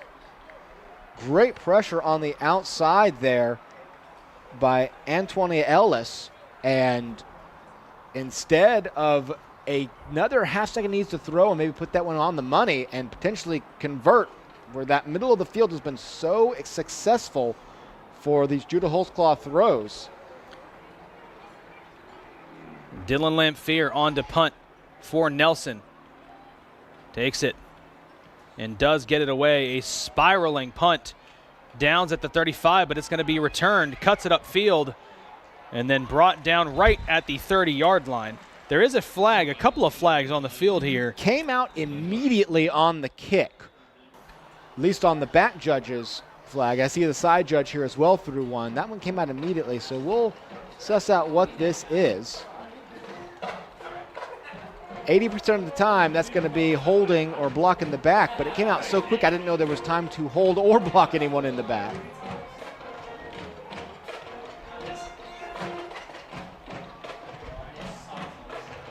Waiting the call from our head official. So there's maybe a situation, whatever the penalty is, the Lions will have to decide whether they want to re-kick or decline. If it was maybe, I don't know, an offsides or...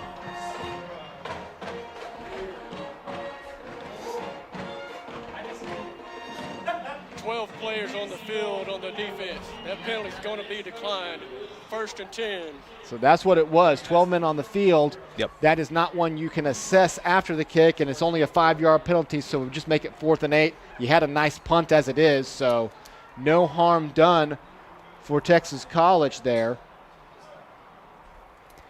1st and 10 from the 30-yard line here for Broderick Brown, and this Steers offense looking to score for the first time here in the 4th quarter. Gave up the lead to Nelson, 26-21 on the 4-yard touchdown run by Quentin Jones, and find themselves down 5 here out in the tight formation. Brown back to pass. He's rolling out to his left. Lets it go across his body, and it falls incomplete, out of bounds. Faced immediate pressure and just had to try to do what he's done very well today, and that's escape that pocket. And Micah Smith, again, a name we haven't really called much this season, has absolutely erupted here in the second half. He's the one that forces him to the outside. He had the huge sack. He had the assist on the interception, essentially.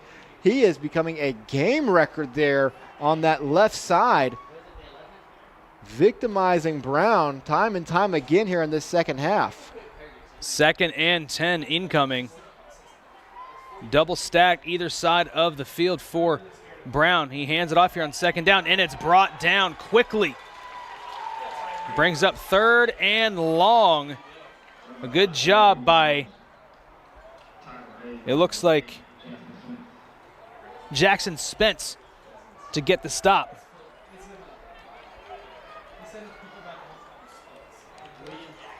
Third and 12 incoming here for Texas College. The number of 3rd and longs both these offenses had to face. Credit to the defenses up front. Smith off the edge. They let it go, and it is completed but driven out of bounds. That'll bring up 4th down. Going nowhere from the start. The pressure is starting to get to Broderick Brown that the Lions are bringing. Micah Smith yet again. He knows he's coming. He has to get rid of it while he can. That's a pickup of 1, and there was really no chance of that going anywhere else. So another 3 and out coming up here. 5 straight drives after the touchdown that gave Texas College the lead, that this Lions defense has showed up strong. Wobbling punt brought in. Amin White trying to get across the field. He gets tripped up but brought down at the 35-yard line. He so desperately wants to break one of these. You can just tell. He had a bit of room to work with there, but it's Aiden Rusk who pursues him, takes him down. So College of Idaho, now do they have I can't tell who has the ball here. Probably not them, because it's a team where, of course, I don't know. I guess it alternates whether you wear your whites or your dark jerseys at home. College of Idaho just down 4. That may be then. They have the ball. Yeah, College of Idaho has the ball down 4 inside of 2 minutes. So trying to make a rally and avoid the upset. Up the middle. Holtzclaw gives it to Quentin Jones. Nothing doing there, just a short gain. They'll give him 3, so call it 2nd and 7. 3 yards on 1st down is about the best you can ask for.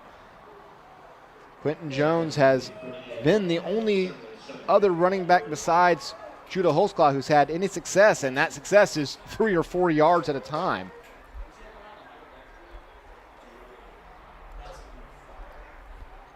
Nelson slowing it down far too early to start burning clock, obviously, but then again, if you were to put together a nice 4 or 5 minute long scoring drive, then it wouldn't be too early. 2nd and 7. Here's Holtzclaw. 2 stacked at the top of your screen. Judah takes a snap.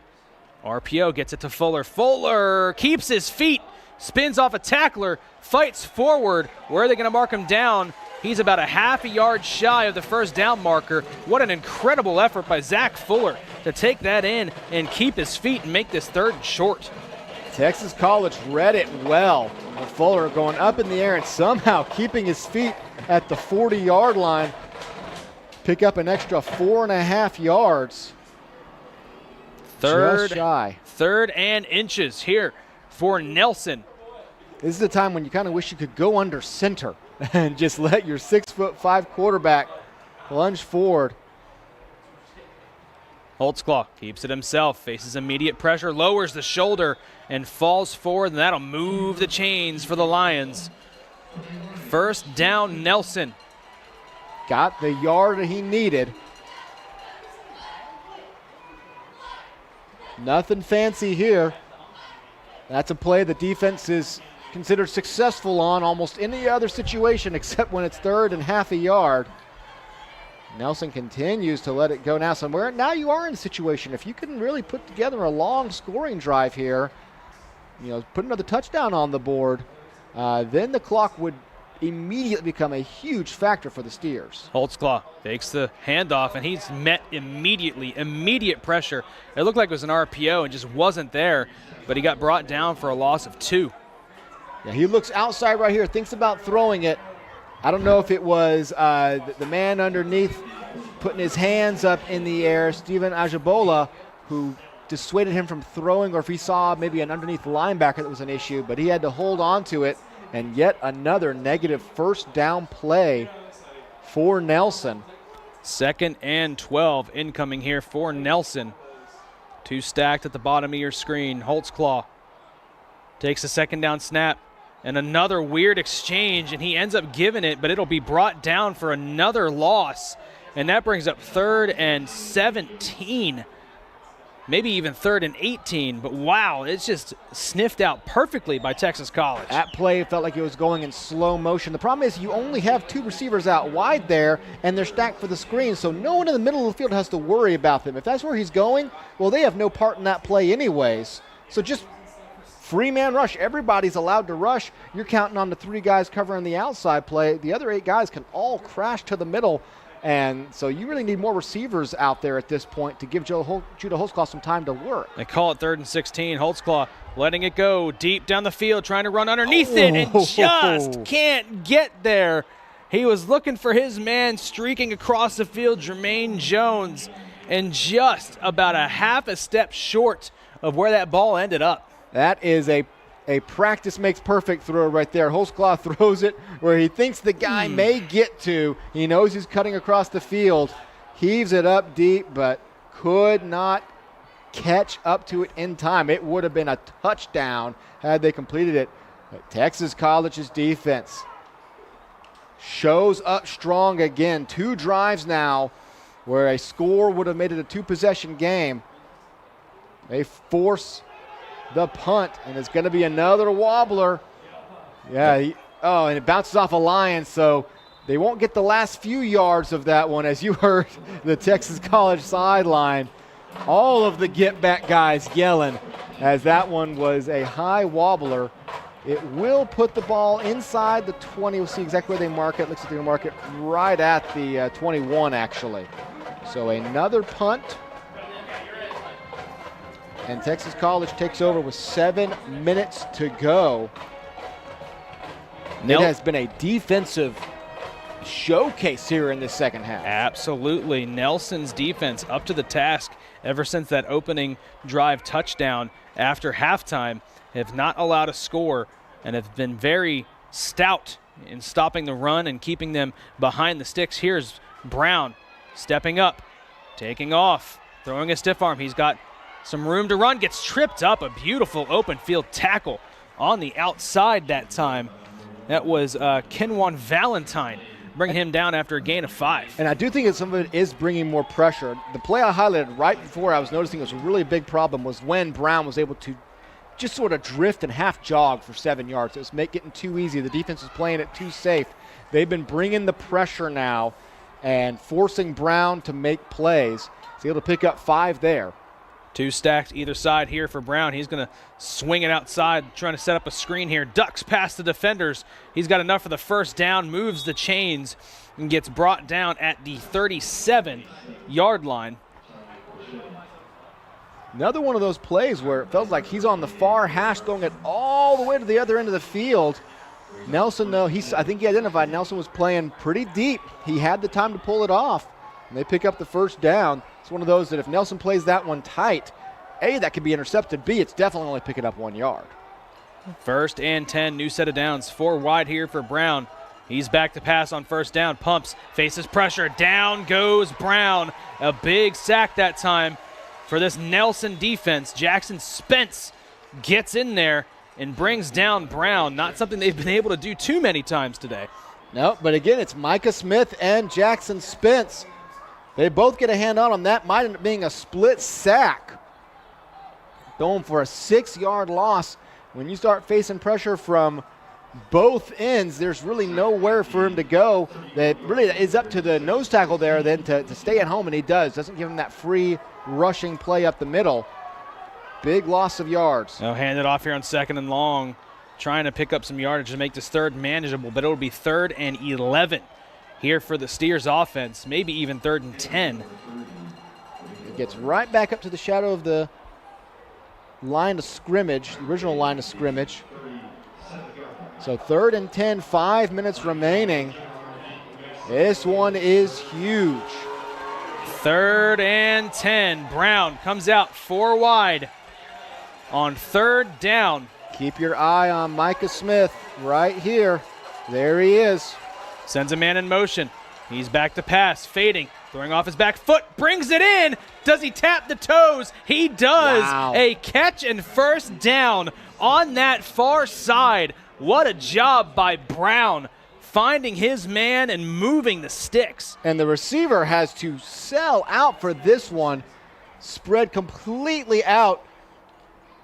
And getting that toe down, gets both feet down by the time it's all said and done. He was in an awkward position, having to twist his body out and spread his legs to even get both feet down. Huge conversion on 3rd and 10, under 5 to play. Tylen Crochet with the catch to move the chains, and now he swings it out to D'Amico Barnes, and he picks up a good gain there on first down, make it 2nd and 5. Tim, one of your players to watch, Tylen Crochet at the beginning of the game, coming up with some clutch catches here in the second half. Just about all the players we highlighted pregame have shown up huge in this one. It has been a game that has required many heroic moments, and with under 4 to play, a 5-point deficit for the Steers. Who's going to step up and make the last one today? 2nd and 5, 2 stack here for Brown. Takes a snap, will hand it off. Barnes gets hit by Bloom. Picks up about 2. Jonathan Bloom laying the hit on D'Amico Barnes. Yeah, he gets held up at the line of scrimmage, and right here he's thinking maybe he can break out free, but Bloom is there to finish off that tackle. So 3rd and short, definitely 4-down territory coming up. 3rd and 2 here for the Steers. We are approaching 3 minutes left to play in this ball game. Same formation here for Texas College, 2 stack either side of Broderick Brown. Brown will hand it off here on 3rd down. A big hit is right at that first down marker. No signal yet. They have not signaled first down. It looks like they're going to take a second to make sure they get this right. It is just short. Just shy of the first down. It will be 4th and inches. They will measure it, though. They will measure where this is at. It looks like it's clearly he has to get to the 41. Based upon the spot, it is right outside there. I'll give you a little, see if I can draw a straight line. See, yeah, that was a terrible straight line. Yeah, it is just shy. Obviously, you're going for it here. 2:51 remaining. You need an inch. I'd probably call it, a 1/3 of a yard in all things considered. So actually maybe more like a foot. You don't need much. We will. First chain gang we've had of the year. Yeah, I we have I don't not think we've seen the chain gang We've get out not here. seen a measurement yet here in 2025. Stretch the chains, and it is just shy. So yeah, couple of chain links. Yeah, that looks like the size of a standard ruler in middle school. So that is, call it 4th and a foot. 4th and inches incoming here for Texas College. Down 5, under 3 minutes to play. This is not the ball game if they don't convert it, but it could be. If you stop them here, pick up a couple first downs, you've got this game in the bag. So watch the replay. He gets hit hard, stretches, and boy, yeah, that is all credit to yet again Jackson Spence. He's the one pulling him back to keep him from being able to stretch out for that extra foot he needed. The fans rise to their feet. 4th and inches coming to life. Eyes on Micah Smith right here. Keep your eyes on him. Biggest play of the ball game to this point. 4th and inches. He's going to throw it out wide, and he skips it to his receiver. Incomplete. Nelson Ball. Turnover on downs for Texas College. Trying to catch Nelson off guard. That might be a fumble. I think it was a backwards pass. I did not see an incompletion. Looks like they're going to mark it at the 46. Yep. It is going to be a backwards pass. And he just skipped it to his receiver. Or maybe not. Maybe now they're going to mark it back at the 41.5 where it was before. But I certainly felt like that went backwards. I'm with you. That looked like a backwards pass. So Texas College tries to catch Nelson off guard. And immediately after you let loose of it, Broderick Brown knew that had come out of his hand wrong. Even if it had been complete, I think Nelson was on that. They were crashing on it. 1st and 10, they hand it off up the middle. Texas College has been very good against the run today, and they shut that one down for 2 yards. And Nelson can take this all the way down to the 2-minute timeout if they elect to do so. No reason not to, unless Texas College takes a timeout. So of course. They'll use their timeouts here now. Going back to that 4th down play. Wait for Timeout. Texas College, their 2nd timeout of the half. 1 timeout left here for Texas College. So 1 first down would just about do it. Going back to that 4th down play there, I understand your reasoning. I understand the idea of wanting to catch Nelson off guard, but if you're going to catch him off guard, you need to go downfield. As I guess he was standing at the 46, and the ball lands right at the 46. So that's backwards. It's close. It's close. But I understand your reasoning. But you see the DBs, the Nelson DBs are staying at home. Oh, That's probably yep. not going to go anywhere. If you hit a quick slant inside or a hitch and go, something like that to get down the field, that's what you do on a passing play in 4th and a foot. You've done a pretty good job fighting up the middle. You got a quarterback who can fight for his life. I don't know. I think I just play it safe there. I think I just hand it off and go up the middle to pick up that foot. 2nd and 8. Holtzclaw hands it off up the middle, dancing around, trying to find any sort of breathing room, and they cannot. Gets brought down after a 1-yard gain. Texas College says that they have the ball. Let's take a look here. Take a look. No signal yet. It's going to be... Everyone's just standing around. No signal. It's going to be 3rd down. They will signal that it was down by contact. Yeah, you can see pretty clearly there that they go down in a pile. And that is the 2-minute timeout. This is the 2-minute timeout. So this will be not completely the ball game, but if Nelson picks up a first down here, Texas College has a solitary timeout remaining. So doing my math, that would do it. That would put the game away if they can pick up a first down here on 3rd and 7. They've been in so many 3rd down situations. A pickup here, and they get the win. A stop, and Texas College is going to have about 1:45 to mess with to go get a game-winning touchdown. What's your play call here on 3rd and 7? I'm going what I've been calling for all day. Quick slant inside, targeting, probably Zach Fuller. Going inside to Zach Fuller. Maybe send B.J. Clark on a bit of a seam route, too, in case they crash down on Fuller. Throw it over the top to B.J. Clark. I'm going to get the first down here. Just running, picking up a couple of yards. They burned their last time out. Who cares? The difference between 150 and no timeouts and 150 and a timeout in college, next to nothing. So go get the first down here. Put the ball in Judah Holtzclaw's hands. Let him deliver a strike. He did it last week on 4th and 2 in overtime to help you get to the 2nd overtime. He's converted time and time again. Let him throw his last pass of the 2025 season and pick up the first down that wins you this game. 3rd and 7, Holtzclaw. Seeing as there's no setbacks, I believe that's what they're planning. Coming out here in the empty backfield, 5 wide. No help in the backfield with him. 2 minutes left to play. Here's Holtzclaw. Takes a snap. He's going to keep it himself. Runs up the middle.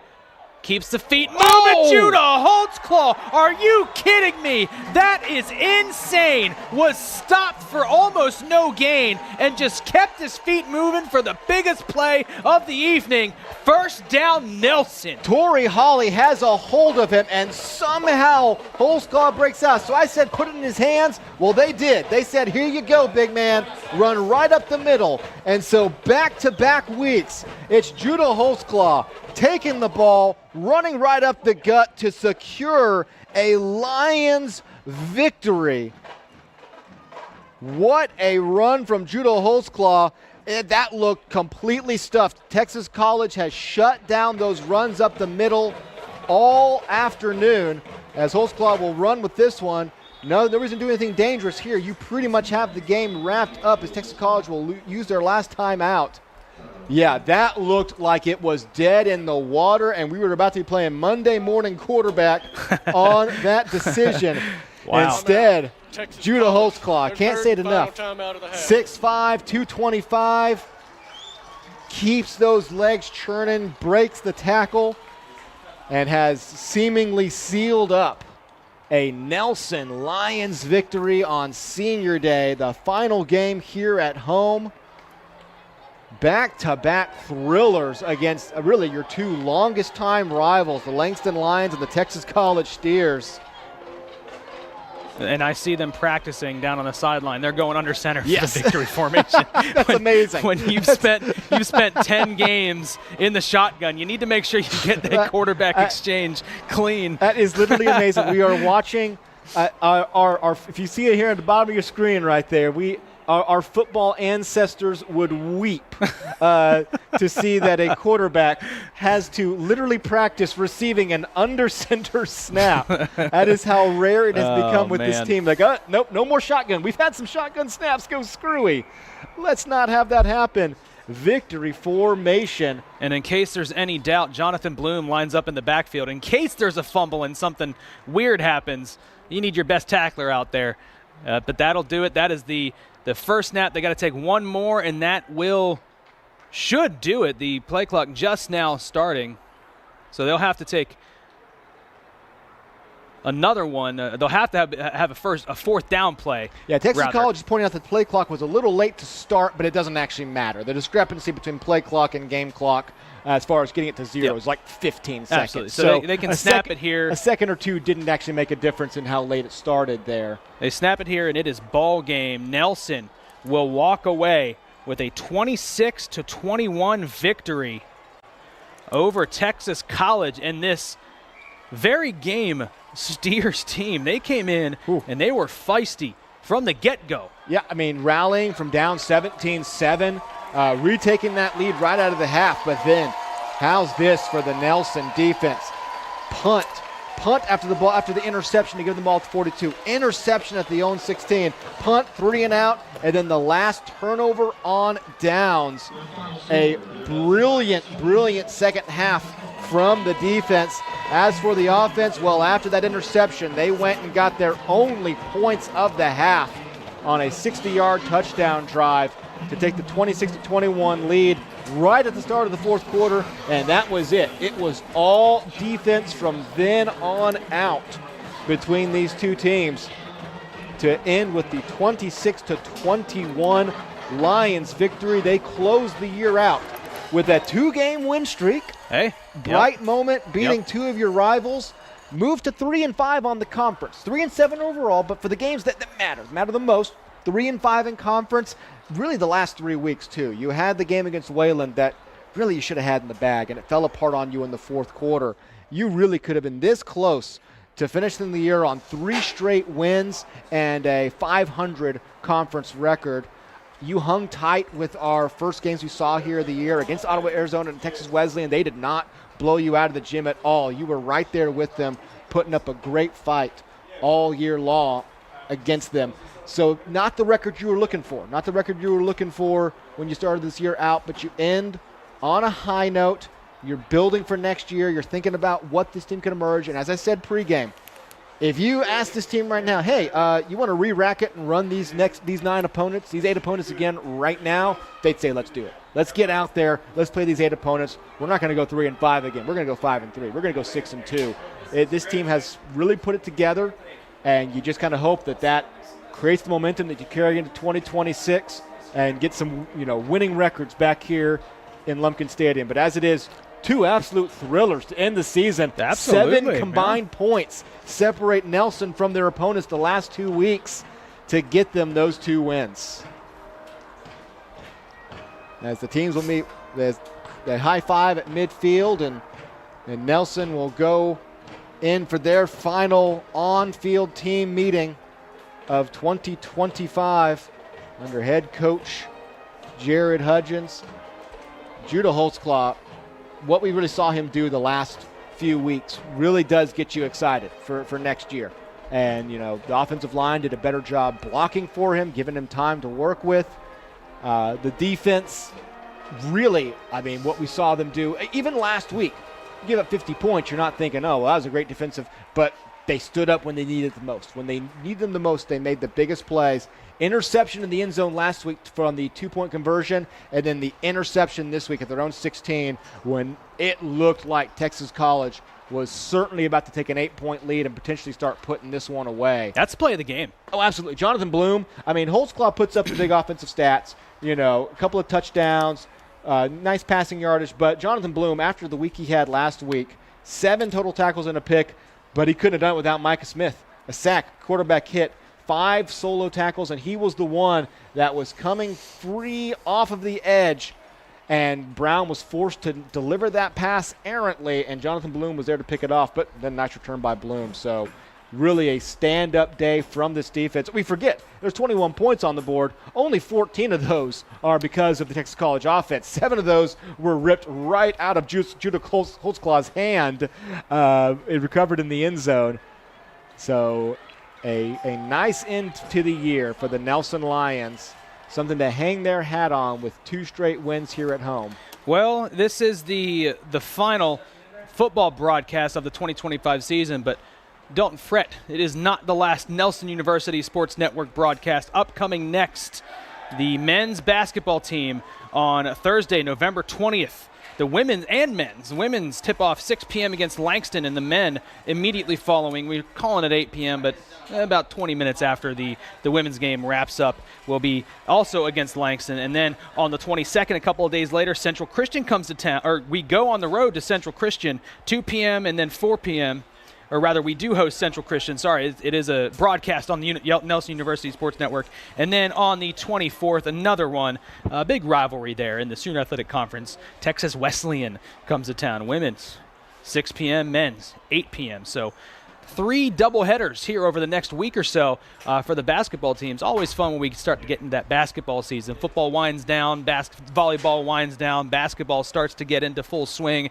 Those are our next few broadcasts, and don't forget, all of those broadcasts will be on the Nelson University Sports Network YouTube channel. Go ahead and share the link with your family and friends. You can also find past broadcasts, highlights, shorts, and more on YouTube, Facebook, X, and Instagram. Hit the subscribe button. Don't miss a single second of the action when it comes to Nelson University and these sports programs. What a fun end to the season that we got to see against, not just today against Texas College, but last week on homecoming against Langston in that double overtime thriller, 52-50. We're going to go live to our field reporter, Kiara D'Amato, who is with Jonathan Bloom and cheer captain Alyssa Scott. Kiara, down to you.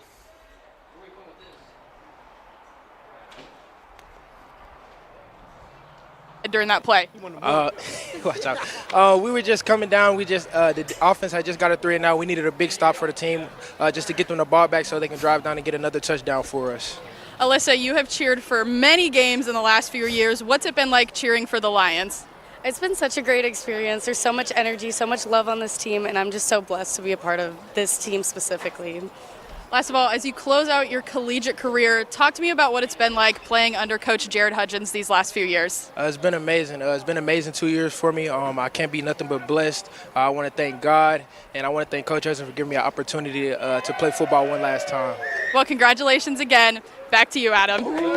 Thank you, Kiara. Thank you, Alyssa and Jonathan Bloom. All 4 phases of the game: offense, defense, special teams, and cheer. Hey, you know Got what? them all today. Absolutely. It was a fun end to the season and a fun 2025. So thank you again, Kiara. Again, final score here today on senior night.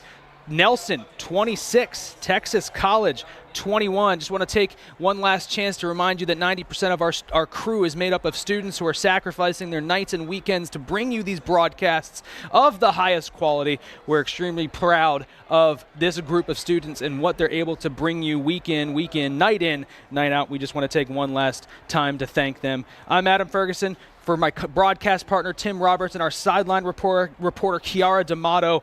And on behalf of our entire crew, so long from Waxahachie, Texas, and thank you again for watching the Nelson University Sports Network.